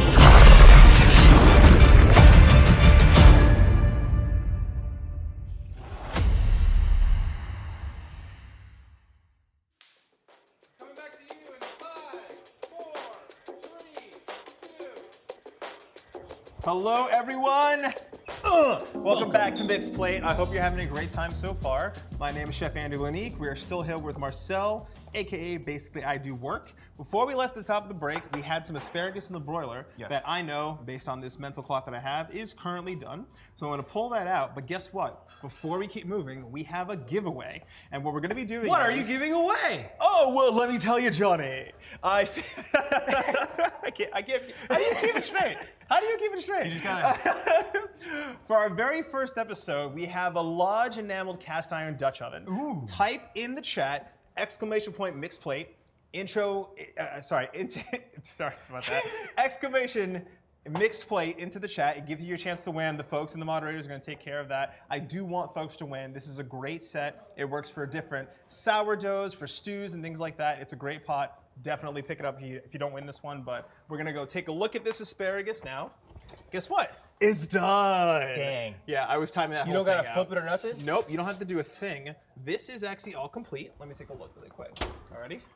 Just gonna Behind, move that. corner. Behind you. Corner. Alrighty. You know, it's funny because you worked in a restaurant long enough to know corner and behind. Yes. I'm very proud. We have our asparagus here. That nice little char there, right? This has been crisp enough. The black pepper has opened up. And if you look at the lemon, it's actually not too hot. Yeah, if you touch it, yeah, it looks really cool. it is bursting with juice. I see that. You ready for that? It's a little Watch plump. this. I'm not even squeezing it. Now I'm squeezing it. That's crazy. Anytime you're cooking with lemon, put it in the heat source with it, squeeze it out. Perfect. Alrighty. I'm going to hand this over, and our asparagus is ready for our last meal. I'm gonna take my rag back, and now we're ready for the big stuff. The big stuff. Yes, indeed. So we're gonna be making Is that how risotto. you test the temperature or something? You do that? Never do what I just did. Okay. He was like, that's not hot enough. I gotta say, over the years, I just know. So risotto and this entire dish is what I tried to build for you to kind of say, hey, listen, I've been listening to your story. It's something I wanted to kind of make it a bit of a journey. Yes. Alrighty? You've been around the world. Yes. You've lived in Florida, London, where else? San Diego. San Diego. Seattle. Okay. I don't know. I've been to Hawaii. I didn't live there though. When it comes to this particular dish, and we are talking about the nature of the individual I think you are, you're somebody with perseverance. You're somebody with a lot of gumption. You keep on moving, okay? But now you settled on Seattle, Yes. and that's home. So being able to have a dish that represents complexity, but absolute dedication, focus, and then landing on some of the ingredients that are well known in Washington, what we're gonna be doing is an apple cider and apple crisp risotto, okay? There's gonna be a lot of tartness. There's gonna be a little bit of pancetta, which is more of a fancier bacon. Yep. Okay, to kind of take some of those older roots that come with you and some of that grease that comes with it, and having an opportunity to really bring those together. Awesome. I really hope you like this dish. And I felt like it was a better option instead of making you grits and bacon. Don't worry. I had a lot of grits and bacon growing up. I hope you enjoyed This those. is like but the fancy, elegant version of that. precisely, you nailed it. Nailed it on the head. So what we're going to be doing is the pan is nice and hot. What we're going to do is I'm going to quickly mince these shallots together, and then we're going to sweat the shallots in the pan. We're going to make the risotto, and what you're going to do is you sweat the shallots. oh, it essentially just kind of blooms the flavor. Okay, open, gotcha, right? It's just like you cooking them just enough to be what I want to use the word is translucent. Does that make sense? So one shallot is going to be good enough. I'm going to cut these. I'm going to turn this heat off. Actually, it's getting a little too hot. There we go. So I'm going to mince these shallots, and I'm kind of curious about something. Yes. Have you ever had an opportunity to go to some of those fine dining restaurants and had risotto? Or have you ever watched a food show where they made risotto and you were kind of curious about why it was such a big deal? Yeah, because I remember, like, was it Hell's Kitchen or whatever it was, where they keep messing it up? Like, you messed up the risotto! Like, that's like my only really experience with it. Do you know why they mess it up all the time? No. It's mostly because they try to make way too much in too short amount of time. And they don't take those little steps just to make sure that it's in good shape, right? So what's nice about this particular risotto, are you watching my fingers right now? Yeah, I don't get it. So I swear I'm not trying to show off. This is just super comfortable. Our bench scraper is to your left. So what we're gonna do is, we have our grapeseed oil. Take a little bit of this olive oil. We're gonna start it off, alrighty? Eyeball 2 tablespoons worth of oil. 1 and 2. That was a little bit too much on that last one, my bad. I think you're fine. My bad, don't worry. my bad. So now the pan is still a little bit hot. You see that glossiness there? We're going to Sweat them. we're going to sweat them up. Yeah, hear that? That's the start of a beautiful trip. Beautiful journey. And they do burn your eyes if you look at them directly. I'm so sorry. I'm immune. Are you okay? I'm fine. Okay. So anyways, I was a little kid. And I had a lot of grits growing up. I'm kidding. It's okay. You're in a safe space. Thank you. It's all right. We're gonna keep it going. Okay. Just don't do what I did. I feel like that was so much stronger. I was not ready for that. I think that little pop of flavor is the word I want to use is aggressive, but not over the top. No. Okay. So what you're gonna do is, what we're doing is we're toasting the rice. Okay. This is actually a critical step when it comes to risotto. You know why? Why? Because it essentially allows the first casing of starch around the rice grain to kind of open up. Okay. Now this risotto is going to be a little bit darker than what you used to. You used to use a pristine white asparagus. It's like oatmeal. Yeah, I don't need it to be that way because we're going to add a nice apple cider, which I need to grab my cider actually. Yep. Oh, we have our bottle. Actually, we have a local cider, and I want to show you folks. So what we're going to be using is, you familiar with these folks? I am. City Fruit Hard Cider, okay? This is a local area, actually, that I think, local to Seattle, is that correct? Yes. So these folks are fantastic. Their flavors are great, and it's gonna work as a great base. So usually you would use wine in your risotto. I'm gonna be using cider. Okay? And that's gonna open those flavors up a little bit. Really, really good. Yeah, buddy. You smell all that? Yeah. Lead in, Right? Let that deglaze the pan. Can you get drunk off of inhaling fumes from alcohol? You can't get drunk, but if you're using a something infused oil or vinegar, that actually can't hit you. Okay. So what you normally do with risotto is you actually have a ladle of hot broth that you normally have. I use a tea kettle. A tea kettle. Instead of having the ladle do those pieces, you just have your broth right here. And the trick to risotto is you're going to be adding a little bit of broth a little at a time. Your job is to make sure this risotto does not stick, does not burn, and it cooks perfectly. And this is going to be your job for the next 12 minutes. Are you ready? Mm-hmm. You got this. Yeah, confident. Do you trust me? I'm super confident. I hope you trust me. Alrighty, so you see I'm stirring it, moving it from the sides. Pushing and pulling. Exactly, nothing sticks. Gotcha. And then I'm going to be watching you the entire time. Yep. And then making sure none of the liquid is completely gone. Go right ahead. If you were like bad at making risotto, how long would it usually take? About 2 or 3 retries. Okay, cool. That's really about it. But when it comes to risotto, the idea is that you're cooking the liquid, like you've made rice before. Yes. You're cooking the liquid into the rice little by little. Arborio rice has a higher starch content, so as you're cooking the risotto, the starch is essentially bleeding out into the dish. That's what makes it creamy. That's what makes it delicious. So as you're slowly cooking it, you add the broth a little at a time. And this is a dish that, in my opinion, is a crowd pleaser, no matter what. Every time I make risotto, and by the way, I make it a mission to make risotto every single month. Really? As practice, yeah. For some reason, I feel like I might be on a show one day where I have to make risotto. Is this gonna be like my go-to impress people dish? It really is easy to bake, to make, but you can also bake it if you wanted to. Really? Yes. If you wanted to just bake it inside of a pan, there's ways to go about it. It's not hard, and just like Zobacat was saying, it's not hard to make. You just have to be, as I called you, persistent. You know, like you're somebody who's really strong and has the ability to keep on going. And I trust you with this dish. It's gonna be great. Now, normally what I would have done is I would have taken the pancetta, diced it up, and rendered all that fat. But that takes like 40 minutes. You know what I mean? It takes a little bit. So what we did was, ahead of time, we decided to essentially make the lardons ahead of time. I'm gonna put something in your mouth. What was that word? Lardons. Take a bite. Where's that French word? Oh my God. Okay.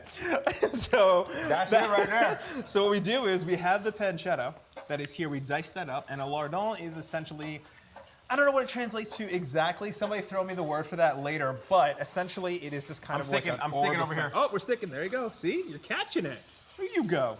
So what we're talking about is kind of having these bursts of fat and salt and meat. But this essentially behaves as your protein. Is that all you made? Just that little bit over That there? is all for you. So you'll be in good shape, I assure you. So we have our risotto going. So at this time, while you're trying to focus on this one, I want to make sure you feel comfortable. But I feel like over the next few minutes, we're going to learn a little bit more about you. Okay? And I want to make sure that as you're stirring, don't lose focus. It's Okay, I'm going to try my best. You ready?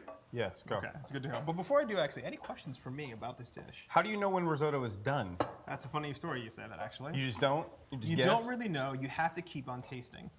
I would say when you're halfway through the broth is a good time to start tasting. How do you know how much broth to put in, Andy? Come on. It's all eyeball. You got to feel it. There's never perfect Like an Andy mix. pinch. An Andy pinch is exactly a good barometer to measure how risotto should go. But the truth is, over time, you start learning the ins and outs of those particular dishes. So something like risotto, and just make sure you scrape off the side as well. Make sure something with risotto, you start with a few steps at a time where you start recognizing the liquid is here, the rice is here. You're gonna start feeling it in the spoon, right? It's not as hard, it starts moving that way. So you have an opportunity to really start to tell, hey, I know my risotto, I know how well I like it, I'm gonna fill it out this way. So about halfway through this process, you're gonna see me take a spoon and taste it. It's gonna be gritty, but it tells me where I'm at, and it allows me to essentially say, okay, this is probably 5-6 minutes away. And then once we're at 90%, what we're gonna do is we're gonna be adding the lardons. The lardons? Lardons. Spell it. Lard. Lard. L-A-R-D-O-N. Lardons. Lardons. Lardons. Lardons. We're gonna essentially add those in. We're gonna add fresh apples, Honeycrisp apples. Oh my God. And then that's going to essentially cook them right enough where there's a bright pop, but it's gonna be just enough to make sure they're still crispy on the inside. Stop. Would you consider this a breakfast food or no? Oh goodness, no. I didn't want to make you all breakfast, but at the same time, if It you feels ever... like it is. So if it's a breakfast food, I would say if you were to do it, if you cracked an egg on top of it, nobody would be mad at you. Okay. Exactly. Okay. Now we're going to garnish this with a few blackberries. Now, how familiar are you with fruit in Seattle? I remember like picking out of the sticker bushes and apples. That's pretty much it. What's a sticker bush? Like the black, like the bushes with the berries on them. With the blackberries? Yeah. Why do you, oh, I just call them blackberry bushes. They're called sticker bushes. I didn't know they were called sticker bushes. Because they stick you. Okay, so they stick you. Like, you know, they poke you, a sticker bush. Did you know that blackberries actually grow in any direction that they want to? There's no rhyme or reason I to did them. not know that. Yeah, blackberries are little divas. The reason why I went with the apple, and we're gonna actually garnish this just with a few blackberries, because it's gonna be just sweet and tart enough, is that's where you're from. That's something I wanted to kind of make you feel like you were welcome to. And now that you're living in Seattle, and why we decided to move back, I'd love to hear a little bit more from you about how you landed on choosing that location and buying a home out there. Well, I moved back right before the pandemic from England. You know, was chasing a girl, didn't work out. And then I wanted to be around some of my friends and like my family, and it just felt like a really cool spot to be. And I was looking at apartments all over, and I saw the apartment that I ended up moving into in Seattle. And I texted my mom, and I was like, "This is perfect. Go get it now." And then she went and viewed it. And then I want to be around friends and family again. So I was like, "This is gonna be fun. This is gonna be awesome." What was it like coming back home for the first time, knowing that you were staying? It sucked because I didn't have any of my furniture because you had to ship everything over. But I liked it. I mean, and then the pandemic happened, and it was like, well, this is permanent. I guess this is like destiny. I have to be here. So it felt good to like reconnect with everybody and like finally be able to go to like people's birthday parties and stuff again. That's good to hear. It's funny you say people's birthday parties because I've never seen you really celebrate hard. So are you going to have a major housewarming party? Are you just going to keep everybody out? What does that look like for you? I'm not a big celebrate me party guy. Okay. I love throwing parties for other people and going to other people's parties. And I turn up and go hard there. But like if it's like I didn't have a birthday this year, I don't really care. But housewarming party might be off like a little bit too crazy, but Wait, like the movie house party, like, or like it's actually Project X. My bucket list is to throw a Project X party, but we'll see. All right, chat. Question for you: if Marcel threw what I would call the party of all parties, because Project X is one of my favorite movies, yes, would you attend? And if you did, what would be the one thing that you would want to see as a feature of your party? Does that sound fair? Ooh, that's good. You know what I'm saying? So I do want to let chat think about that because I feel like people have good ideas for parties. Yes. But you've talked a few times about how you've gone to different house parties, but you gone to family parties. The way I came up is when you left the party, you had a to-go box. Oh my God, yes. What were barbecues? I'm going to call them barbecues, but I'm not sure if you came from Cookout. What Both. Was It was both. Was it Cookout or barbecue? It was both. I mean, if you didn't leave with any kind of anything, you got yelled at by your aunties or your grandma, whoever, any woman was just yelling at you. You didn't take a plate home. So now I've gotten to the point where I annoyingly take everything, like bags of chips. I took a whole serving tray of chicken last time I went. You just took the whole tray? The whole tray. They were like, take some, take some. I was like, fine. So I took the whole thing, closed the tinfoil, and put it in my car. You got that Denzel moment? I'm Yep, leaving and the sun. I was like, I'm gonna eat this for the next week. I feel like that would probably be a good way to make sure she's, your auntie's happy. Or you don't get invited back. So. Oh, so it's that kind of offense. So you came up the same way. Take Yes. something home. Take or a plate. else. Take a plate or else. Now you didn't actually have takeout containers, though. You had the double plate. The double plate. Yep. No tinfoil. No nothing. You just double plated it and hoped it stayed together in the car. Gosh, you are brave. Because I wouldn't know where to put that. That whole tray of chicken would be something that I don't even know. Yeah. Like I mean, how many parties have we been to in the last like 10 years? Twitch parties, YouTube parties, stream parties, and things like that. How many times have we had food that we all talk about? Exactly. That's a really good point. I'm really not trying to annoyed throw that you shade, like, but I sat there and I was just like, Like, I feel like when it comes to parties, those are some of the things that I like to take home, those memories. Like, taking a plate home isn't just about having food for later. There's a piece of you coming with, a piece of that party coming with it. Yes. You know what I mean? So a piece of you has now been around the world, and now you've come back home. If you had one particular goal in the next year when it comes to doing what you want to do, what matters most to you? Like bigger. Oh yes, it's going to crazy. grow in volume. That's going to grow a little bit. This is where it gets a little bit faster. Okay. Now, one particular goal for not just you, but your channel, you as an individual. Yeah. You're somebody who's come up as, I'd say, one of the more creative people I've ever met in my lifetime. You made Thank you. balloon I animals appreciate in that. front of restaurants. Yes. I'd like to hear more about how you got from there all the way to this right now. So like I started making balloon animals because I was in college and I needed money to get to and from school because I was commuting. And while I was in college, I would just play video games after school, or not like after school and whenever. And there was a point where my balloon animals were my entire income, but YouTube was starting to make me some money, enough for me to basically pay my rent with like my 4 roommates. Were those Black Ops videos? Modern Warfare? Yeah, Black Ops. Yes, Black Ops definitely videos? Black Ops. Black Ops, a little bit of GTA, Okay. and then I had to make a decision basically if I was going to stay on the west side of Washington or move to Spokane, where there's nothing to do in Washington, and pursue YouTube full time. And I just made the decision. Really? And I packed up the balloon apron and moved east. My goodness. Do you ever think back to those first? Do you ever watch those old videos? I've deleted and privated most of them because they're very cringe. The kind of stuff you don't want to have out anymore. Oh man. Yeah, I feel that. If you had to go back and like restart, let's say you were starting now, actually. Like you're starting up with how things are going. It's a different game. It's a different game, and it's a lot more like it's like accepted because like when I started, it wasn't a real thing. Like it was just something that people did, and it was just like a hobby. But now it's just like, oh, you're gonna try it. Okay, good luck, congratulations. I hope it makes it and stuff. But back then it was just whatever. all right. Yeah, just hope it works. Yeah, like what you do what now? Like that's not a thing. Was your family supportive? Yes.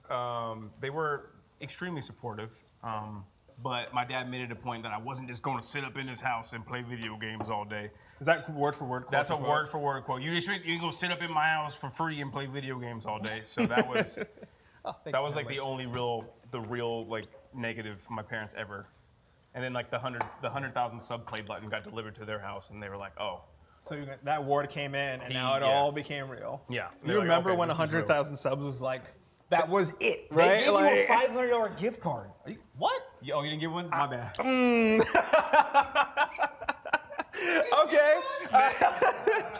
You guys got paid? It was a gift card to a website, and like I used it to get like a microphone and like a webcam and like a little keyboard and everything. Like I upgraded my entire setup off that $500 So gift card. they invested in you. They got you the play button. They got you the gift card. You used that and reinvested your entire channel back in. Yeah. Right? Yeah. That feels like the right way to go about it. And it was to like a website that did electronics, basically like a weird online store for like anything electric. But I remember one of my friends bought walkie-talkies. Like the he bought like $500 walkie-talkies, and we were like, that's not what it was for, but all right. Hey. I wonder now if you were to kind of go back and look at that with inflation now. I think you probably need a $2,000 gift card. You would need we need a big gift card for that. Do you remember what it was like using certain capture stations? Like if you're I had coming a up at the same time. I had a Hapog. Before that, I had a Dazzle. Oh wow, okay. So you started way earlier than I did. Yeah, and then Hapog. I picked up the Hapog off Craigslist at a guy at McDonald's parking lot, and then At a McDonald's? At a McDonald's parking lot, he met me at a McDonald's parking lot at like 10:30 at night and gave me this giant brick. And then that was when it was red, white, and yellow cords. And then when the Elgato came out, I thought this was like the next Tony step. Stark had delivered me this technology where I could just flashback record and stuff. It was crazy. It was crazy. Has Elgato ever hooked you up? Nope. Elgato, you know me, I know you. Hook this man. I don't care if he already has everything already. Just take care of him. That's what I'm saying. What do you mean you don't? I don't. What are you missing? I don't have a Stream Deck. I saw a couple behind the camera. We got plenty for you, right? But like, yeah, I need a new thing, the chip thing inside the computer. Okay. I need a new one of those. Yes. Wait, whatever. you have a 3080 or? No, like wait. So how do you record? Oh, so I have an external streaming PC and a recording PC, and then I essentially use the secondary laptop if I want to. Yeah, so I also have these fine folks to do everything for me. Like, yeah, so like my gaming PC plugs into my streaming PC with the Elgato chip. Okay, so that's the what is that called? The capture. There's an internal capture card. I need a new one of those. Okay. Slide in my DMs. It's cool. I'm just saying, the man's here. The man's ready. Now I'm going to give you an opportunity to taste the risotto where it's at. Okay. Now hold on. Be very careful. Is there a way to do it? It is so much hotter than you think. Okay. Alrighty, I'm gonna stir while you're tasting. What if I did this? Fix what I've done. Yeah. No, you're doing fine. Don't worry. Yeah, blow on it because I do not want to destroy. No Stream Deck, don't eat my vegetables. How's that taste to you so far? That's really good. Now, does the rice taste crunchy or is it ready to go? It's a little crunchy. Okay. I think you might need to taste it to let you know where we're at. Here's you can the look thing. at it and tell. I can look at it. I can tell where the streaks are going. This is gonna go from crunchy, done, just like that. You're not even gonna know what happened. So we're gonna keep on moving, but we're gonna finish this off with the 3 ingredients that I mentioned, okay? And then we're gonna go. So what we're gonna do is first we're gonna add the apples, and we're gonna move them around in there. Was they cut an apple? Do you want me to cut an apple? Do we have to? If you want to cut an apple, do you want to cut an apple? No, I'm Are scared. you sure? I Don't will be though if scared. I have to. No, we already have our apples prepared. We're ready to go. That's going to be right here for us, okay? And essentially, we have our apples, which are the Honey Crisp. It's going to have a nice bright burst. We're going to add our pancetta. We're going to add cheese and cream to kind of tie the flavors together. Because what happens is with risotto, the flavors are just so unctuous. It's really strong. The cream, like right now, risotto is at a 9. And the cream brings it down to 8.5. The cheese brings it back to 9. Okay. The pancetta brings it to 10. So essentially, it's like this dance between all the ingredients. But you can only do so by doing what? Tasting it. Tasting it. Exactly. But you've mastered it, so you don't even need to taste it sometimes. I will never, ever say I You've mastered mastered, risotto. okay. Because then Gordon Ramsay will kick down the door and say, you effing toss. I've actually never met him. He follows. But I would love to just be able to say, hey, dude, please approve of my pancake technique. Okay. I don't really care of all my other food. I just want him to like my pancakes. And then I can die happy. Yeah, just my pancakes, no lie. Okay. You're fine. So are you a pancake or a waffle person? I believe that pancakes are the more versatile and easier to understand foods.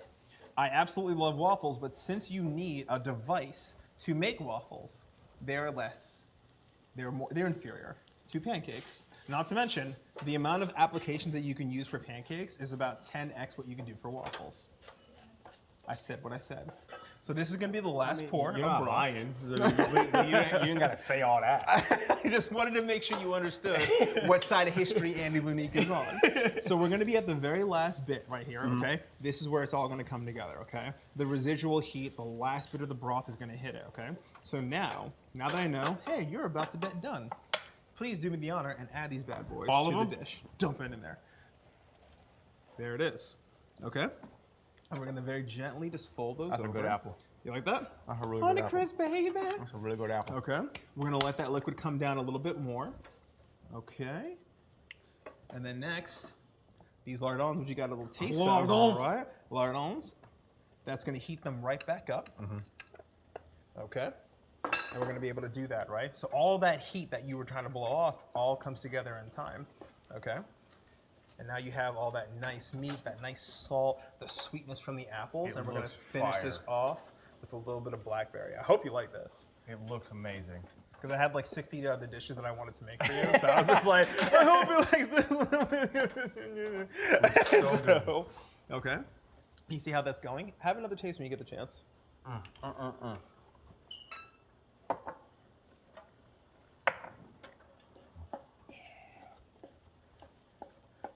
Stop. It's not done yet. We're not there yet. Now, next part you're gonna do is we're gonna add a little bit of heavy cream. It's gonna be about 1/4 cup. Okay?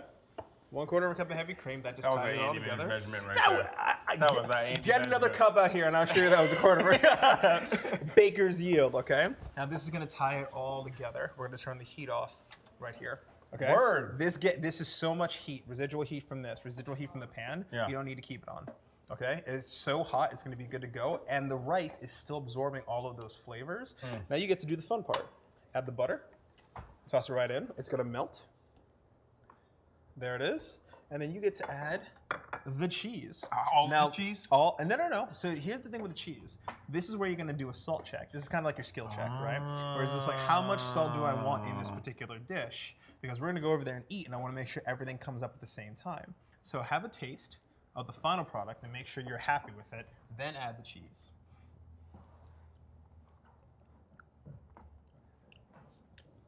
I mean, I think it's amazing. But what do you, like, you've made this before. I think it needs half that cheese. Half the cheese? I also think it needs salt, but that's just me. Are you a big cheese guy? You like No. a cheese connoisseur? Not at all. Actually, I'm kind of a cheese dunce, if I'm being honest with you. I love cheese. Now, what's your favorite type? I don't even care. I love Just put it in your mouth? all cheese. I mean, you're in Seattle, so you have Beecher's cheese. You got some of the best stuff out there. But like since moving back from England, I just can't eat the like traditional orange block of cheese. I can't do it anymore. That Velveeta? I can't eat it. It's just not good to me. It Wow. has to be like extra sharp or extra mature or aged. I certainly hope that you enjoy the amount of cheese in this particular dish. So what we're gonna do is we're gonna finally plate this up, and we're gonna get ready for the best part.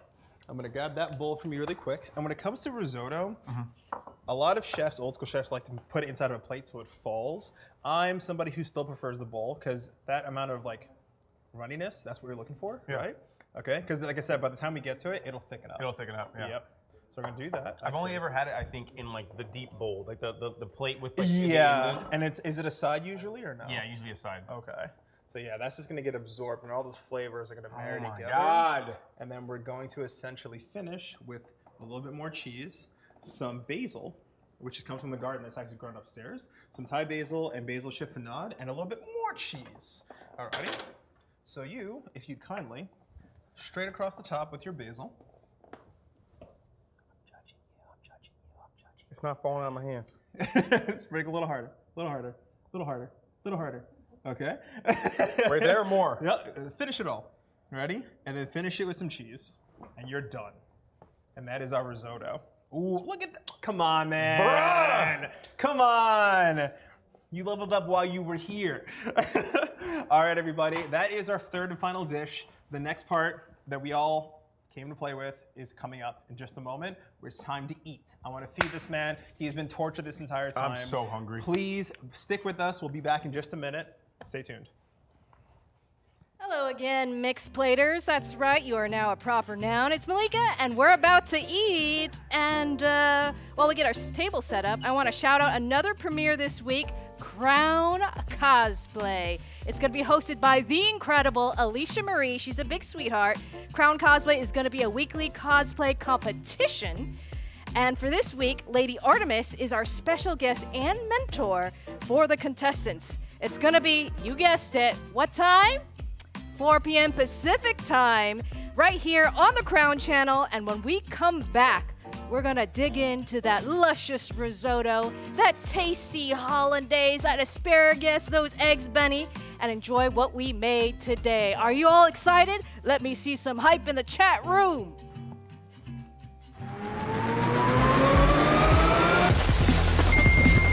Nice! Let's go!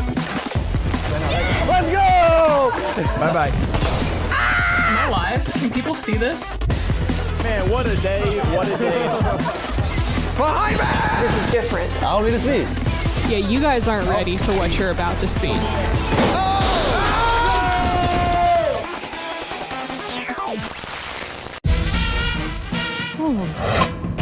We're here for the tryouts. I don't think you understand. This is the All-American League. We're pretty all-American. Who was that? I'm a pitcher, and you need me. Everybody on the team has to have a job at the factory. They don't get to decide if this is real or not. We do. Let's go!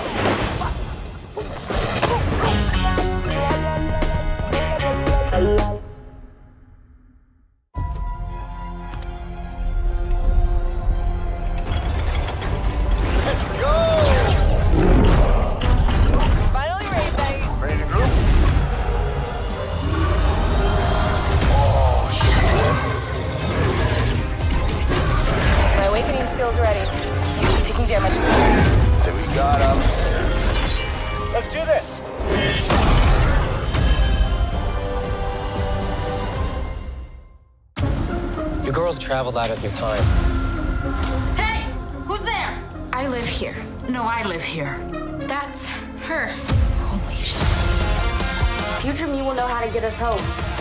You don't know who you're about to become. You have no idea what's at stake here. Yeah, it's the fate of humanity. I get it.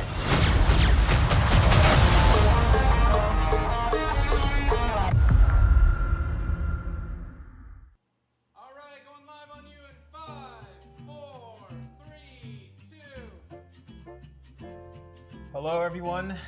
Welcome back to Mixed Plate. We have been on one heck of a journey today. Oh, yes. Yeah.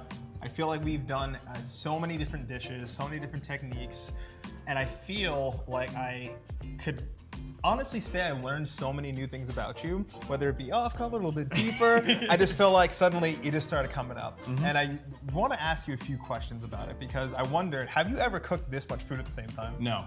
Never? No, I'm usually in charge of one thing. Just one side thing or just like, one main go dish? cook this salmon. I can do that to my best ability. Honestly, I think you did a fantastic job. You were with me the entire time. I usually move at a pace that is breakneck speed, but you were right there with me. You were excited, and I just can't get over how much energy you have in the kitchen. This is fantastic. Like, I can't wait to cook with you again. I hope you allow me to. The way I came up with this entire series is actually related to how I wanted to work with you. And in many ways, it was being able to give you an opportunity to not just tell your story to folks here, but use those moments to tell other food. So being able to add a little bit of fried bologna to a breakfast dish that I know we both like, making you eat your vegetables, even though I gave you some sauces that you're feeling, you know what I mean? Like letting you make that piece. And of course, bringing a dish that I thought would be able to bring the best of both worlds from what you shared with me and what you share with everybody else. And I do hope that I've delivered that message here today. I think you did. This is incredible. You feel good about it? I feel really good about it. Now, do you have any questions about what we've done here? Because I'm going to walk you through each dish one more time, because I know we are moving a bit quickly. Can you send me the step-by-step guide on how to make this? I will send you a private video of how to make that one. Perfect. Because there are as many recipes for risotto as there are. Okay. There are literally different methods to go about it, Gotcha. whether the broth is in a certain manner, et cetera, et cetera. So I will absolutely teach you the play-by-play for that. For sure. Okay? So, you want to get started? Yeah, I'm ready. You're ready to eat? Okay. So, our first dish. Once again, what we wanted to do was bring a little bit of your Creole background, a little bit of your understanding of the hard times of working with fried bologna, and your love and my love of breakfast, all together in one dish. Creole Hollandaise Eggs Benedict with fried bologna. Are you gonna make that again in the future? Yes. I hope you do. We're gonna give this a shot. I'm gonna serve you if that's okay. I'm gonna give you the big boy. Woo! Oh yeah. And there it is right there. I put it in the center on purpose. Are you supposed to use the small fork or the big fork here? Well, since it's an appetizer, technically it's you want to work, work your way from outside in. Remember how they learned that in Titanic? But yeah. You want to use the big fork. Use the big boy, yeah. Okay. Ready to go? Okay, I'm gonna watch you break into it first, or at the same time. Are you going straight on the middle or are you going on the side first? I'm going in the middle. Ready? Go for it. You first. Wow.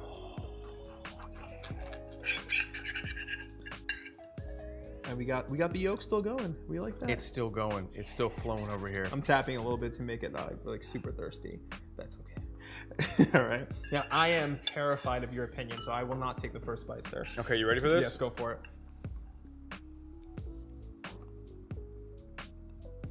Don't lie to me. Legit? This is fire. Okay.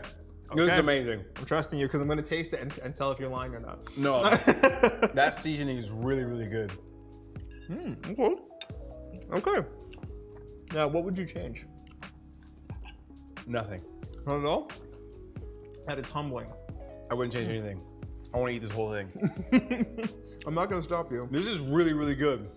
Now, would you think you would ever combine those flavors in the future? Yeah. That's good to hear. That's really, really good. That's flattering. That's very humbling, sir. I appreciate that. Now, would you think over the last 2 hours we've been cooking together, do you think we tied the story well together with these pieces? Yeah, I think so. Yeah? Yeah. That's good to hear. Thank you for sharing that with me. This is, that look is everything right now. That's highly flattering. You're not gonna stab me, are you? No, I'm annoyed. Why? Why are you annoyed? Because this might take Croque Monsieur off my #1 list. No. Yo, like this is really, Did really I beat good. out top 5 sandwiches? You might beat, yeah. So I shouldn't tell you this, but I actually came up with a fried bologna croque monsieur and actually chose this over that because I was gonna use a particular egg with a Creole seasoning. So we were close. So I was very flattered when you said that. I decided not to tell you that. So now I'm about to ruin your day and make you eat vegetables. I hope that's okay. This is really, really good. I'm sorry. I don't have anything to say. I don't have any more words. This is really, really good. Okay, now let's honestly, ruin everything. It's rare. I only get to post food online, and the only people who can see my food is my daughter, my partner, and maybe the next door neighbor who never comes over. So essentially, you actually give me feedback, and I don't trust any of my own food. A part of It me means wants a to lot. like eat it like this and just make the biggest mess possible. Like, you know what I mean? Anyway. You almost did that. I know. All right, so you make yourself a little room. Okay. So what we have here is the asparagus, okay? We broiled asparagus with a little bit of lemon, salt, pepper, olive oil, and very simple ingredients, okay? My goal was to essentially help you enjoy vegetables that are cooked at a higher level. I'm gonna give you just 2 because I know you're sensitive about that. Okay, enjoy vegetables at what I consider at a higher level that you can hopefully take home and find a little bit more comfort. However, we have lemon that we grilled with the asparagus, right? And then we also have 3 different sauces that you can pair with your asparagus. The idea is you use the hollandaise that we made, right? Which that's a very good indicator that it's good because it's still lasting. It's still Any there. bad hollandaise would have separated immediately. We crushed it. Right? You know, if video games don't work out, I just feel I'm just very gonna make a hollandaise proud sauce every day. that we didn't screw that up because all I can think about is my ex and how bad I screwed that up. And how often she reminds me of it. If you think I don't have PTSD over hollandaise sauce, there's a reason why I don't make it often. He's still hurting. It's there forever. But essentially what you can do is mix and match. I would suggest that you actually try the miso butter. As we tasted earlier. First. Your sriracha spicy next. Okay. And then you have a little cheese here. If you want to, grab this big old brick of cheese and add cheese on top of your asparagus, like so. Nobody will care because it's delicious. Just saying. So if you ever need help eating your vegetables, all those hacks, and I mean this for every vegetable from okra to broccoli to cauliflower to carrots, this exact same setup works for all of them. Every single time? Every single time. There's not a single vegetable this mix doesn't work with. I take that back. You can immediately backtrack. I'm gonna backtrack that because chat's gonna come up with a vegetable that does not work with. So we're gonna give you a little minute to put that together, taste those. Let me know your thoughts. So would you say to like individually? Yeah. So if you want to watch what I'm doing here, the idea is I'm gonna take a bit of asparagus, right? Oh, so I thought you started from here with asparagus. It's entirely up to you because the highest amount of flavor is actually gonna be in the tip of the spear. In the tip of the spear? Is it really called the tip of the spear? Yeah. Did not know that. Sounds like a Halo level. It does sound like a Halo level. All right. Wait, is that a Halo level? Someone check that. So, go for it.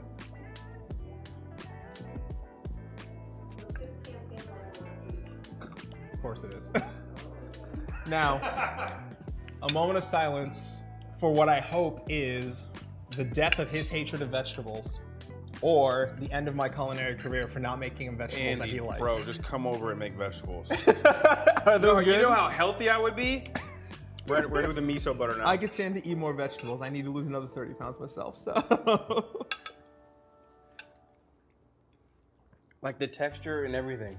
It doesn't taste mushy. No. Right? You can cook that a lot less if you want to. This has like the texture of like a kernel of corn. Oh, in a way. That's good to hear. Okay. Yeah. So it doesn't feel off-putting? No, not at all. Okay, that's good to hear. And of course, the acid that's there. I tried to cut it with 2 forks. That's where we're at.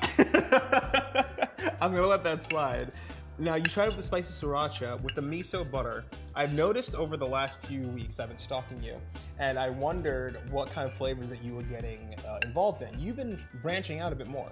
And yes. Over the last several months, especially with some of the restaurants you've been to, some Asian flavors have really gotten your interest. And I'm wondering, tell me a little bit more about how those flavors have started to enter your life as you've been expanding upon your food. But this might be like taboo.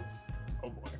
But I hadn't had sushi until like 7 months ago in my entire life. Several or 7? 7. You never had sushi before. So the restaurant that I saw you'd gone to, what's it called again? Ascend. It's called Ascend. Yep. So you had top of the line sushi as one of your first experiences. Yeah. What did that do for you? So like grocery store sushi is just ruined forever. Yeah, probably. That's fair. Bro, Andy, what did you do to this asparagus though? I didn't do anything. You were there with me. Lemon, salt, pepper. And then honestly, if you don't even need the sauces, don't sweat them. But I'm not that much. I'm thinking all kind of skeet noises and I don't even care. It's all good. The camera loves it. But I honestly, like I said, do that with any vegetable that you love. You're in good shape. You like? Thank you. That means a lot. I appreciate that. My mom's probably rolling over and she's just being like, I've been trying. Are you saying don't meet mom now? No, you can't meet her. She'll be mad. She'll be mad. I'll keep that in mind. Now, we made a bit of a mess with the sauces. Can we have 2 fresh plates really quick for the risotto? Thank you so much. I just want to make sure you have a clean plate because we're going to do a couple things with that. I want to make sure you feel good about it. But hey, I do hope that tied it together for you. Do you think you'd make this at home? Yes. Yeah? Yeah. Nice. Yeah, and it was super easy too. Thank you kindly. It was super duper easy. I mean, I would hope that it was something that was as simple as possible. And we're gonna tie that over there. And we won't use frozen asparagus. No, listen. Frozen vegetables have their place, but the only frozen vegetable that I'm comfortable Stay in your with, lane. Stay in your lane. I just feel like canned and frozen vegetables have to be used in different ways. You can't just eat them out. I'm not a fan. But frozen veggies, the best ones are peas. If I would add frozen peas as is, like frozen in the heat peas, they would still taste completely fresh. That's how good frozen peas are. I can use like frozen corn. Easy. Not even. Easy. Really? Yeah, I don't all day. like corn. I mean, corn's popular these days, as I understand it, but I not really. Corn. Is it corn or corn? That song, that stupid song going around. The remix is coming. I can't wait. So we're gonna get here with the risotto. And as I mentioned before, this was my effort to bring something together for you. The lardons. Together. The lardons.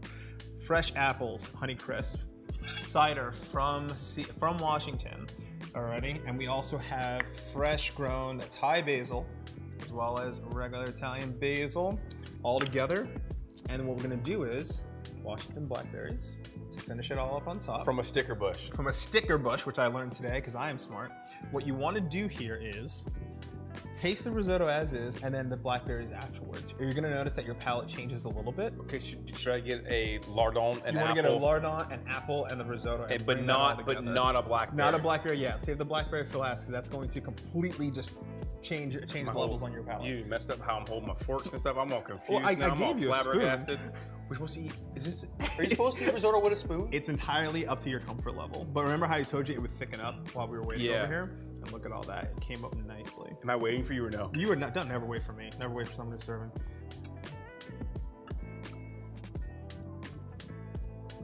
There's silence. That's usually a good sign. I'm not gonna say anything until you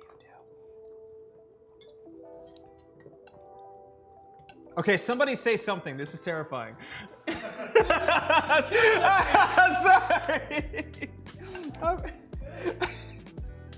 He's not gonna say anything until he's done. This is amazing.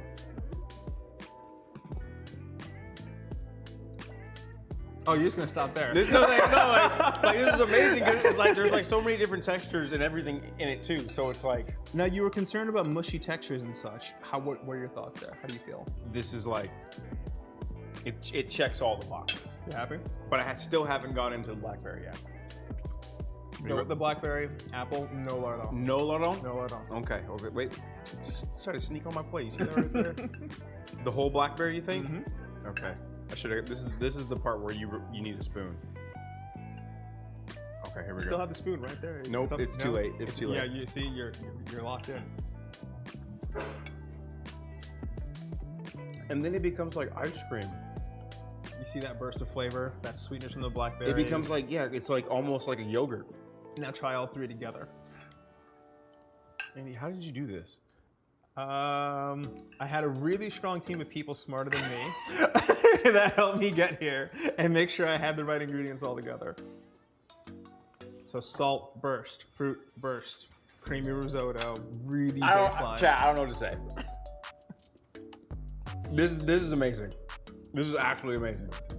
That makes me happy. And of course, honestly, some of that base flavor that you're getting, I get to call it from the back of your throat, that is from the cider. If you were to use wine or if you use different like liquids as deglazing piece, so much of that flavor goes to the root of risotto. So having that cider as that subtle little bit of cinnamon, a little bit spicy from you need that to get this away cider, from me or I'm gonna eat the whole thing. You should eat the whole thing. Get this away from me. I mean, I might invite the crew to eat the rest of it in a little bit, but I feel like I want to make sure you get your fill. But right now, if I may, ask you a weird question. Go ahead. Does any of this food bring up any memories that you want to talk about? This is like granny's grits, like super powered to the maximum. Okay. Because I remember just like eating grits and then just like doing like this with bacon. Is that what you did, really? That's how you get all the bacon bits in it. Aha! I didn't realize that's how it worked. I just thought you had like strips of bacon and you would like dip it in the grits. I mean, that's an extra piece too. Then you use the bacon as a fork to scoop out the other bacon. So but bacon was like a core. Oh yes, but like this is like to the. That means a lot. That means a genuine. This is amazing. This is amazing. And as you mentioned, you said that that's how you kind of enjoyed the grits as you were younger. I'm kind of curious, would you ever go back and like make those dishes again? Yeah. Whether it be this, like we made risotto, but like would you ever dabble in making grits again for your family or for your partner maybe? It's up to you. I'd have to master it first. You're gonna master it. I mean, because like you wouldn't let me taste this if it was bad. No, I would. And then I would fall on my sword. I would make sure I understand how badly I failed. I would take 10 lashings and essentially go back and do it again. This is like, man. And then like the oh man. I don't even have words. I don't even know what to say.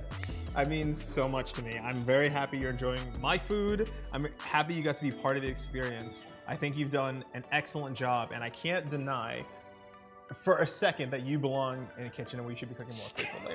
Like, you really were comfortable in there, and so like even with the knife, you kind of rocked it really easily. You've got a good kitchen at home, right? Yeah. It's pretty nice. I hope you go home and make everybody that you know proud of the dishes that you're going to be making. I'm gonna try. I just want to see you make more. I'm gonna try. But do you feel like you've had enough? Yeah. Well, in a little bit, I might allow the rest of the crew who's eyeing you down real hard. There's some like real mean eyes coming over here. He's just like, they've been eating in front of us. Is this what it looks like, you know, on the Food Network, like for the rest of the audience? I bet they're just mad the whole time. They probably have like snacks, like quiet snacks. Like those weird granola bars that nobody likes? Yeah, like. I'm not a fan. Yeah, just, why would you do that? Chalky. This is why, I mean, I can't say it enough. I'm glad you were here with us because this is the kind of show I've always wanted to have. This is amazing. You're doing a great job. Thank you. I would love to have you back again. This is awesome. But you have to do a lot less work. You can just sit here and eat and I'll just work. Yeah, I'll just critique. It wasn't as good as mine. I feel like that's actually fair. No one would be mad at you. You know, you just show up. But honestly, I thank you so much for your time today. Thanks for having me. For the folks at home, and I hope this is okay with you, we want to see your food. We want to see your stories. We want to see what you're capable of, and we want to hear some of the dishes that are close to you. So when you get the chance today, tomorrow, next week, we don't care. You have the ability to tag ourselves, you have to tag ourselves, Crown Channel, and essentially use hashtag #MyMixedPlate. Feel free to share your stories, share dishes that are meaningful to you. We want to see them. We'd like to feature them on the show eventually. Yes. And it doesn't matter if it's as simple as a fried bologna sandwich or if it's a bowl of cereal that you use your big spoon that's a little bit too large for the bowl is. We want to hear your stories. All food is love. All food is stories. All food is language. And I want to make sure that's represented here. It's been fantastic. I really hope you folks enjoyed the first show. I feel like you were one of my favorite people to talk to. I hope I get to give you more things in the future. Elgato, I hope you, I hope you come through with it. You've been fantastic. I hope you had a good time. I had a great time. Excellent. Now, of course, I have been lying to everybody. This isn't the end of the show. I felt like one particular part of your story that you talked about was your grandmother making you molasses cookies. Yes. And she only handed down the recipe to one of my Oh, you did not! We did. The team here had gone through several cycles of making you the best molasses cookies I've ever had in my lifetime. I'm gonna take this and put this in a little to-go box for you. You're gonna take this home. I hope you have a great evening. You can have one right now. I want you to taste it. And we're gonna be able to send that in a nice little to-go box for you. And we're in good shape. Stop! Yo, was that Malika that made those? Malika, get over here. Bro, stop. Are they legit? Malika did these. She knocked these out of the freaking park. Something else for you here too. Oh!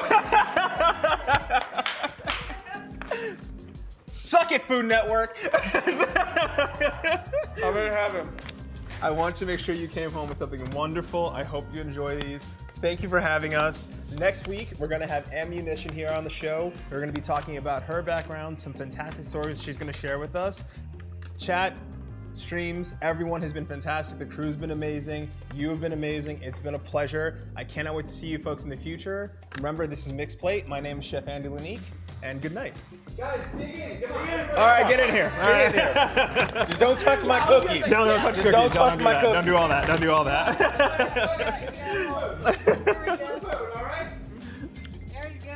Try the risotto, though. We'll talk. Try that risotto. Try that risotto. We're talking. You like that? Them Laurents. It's so good.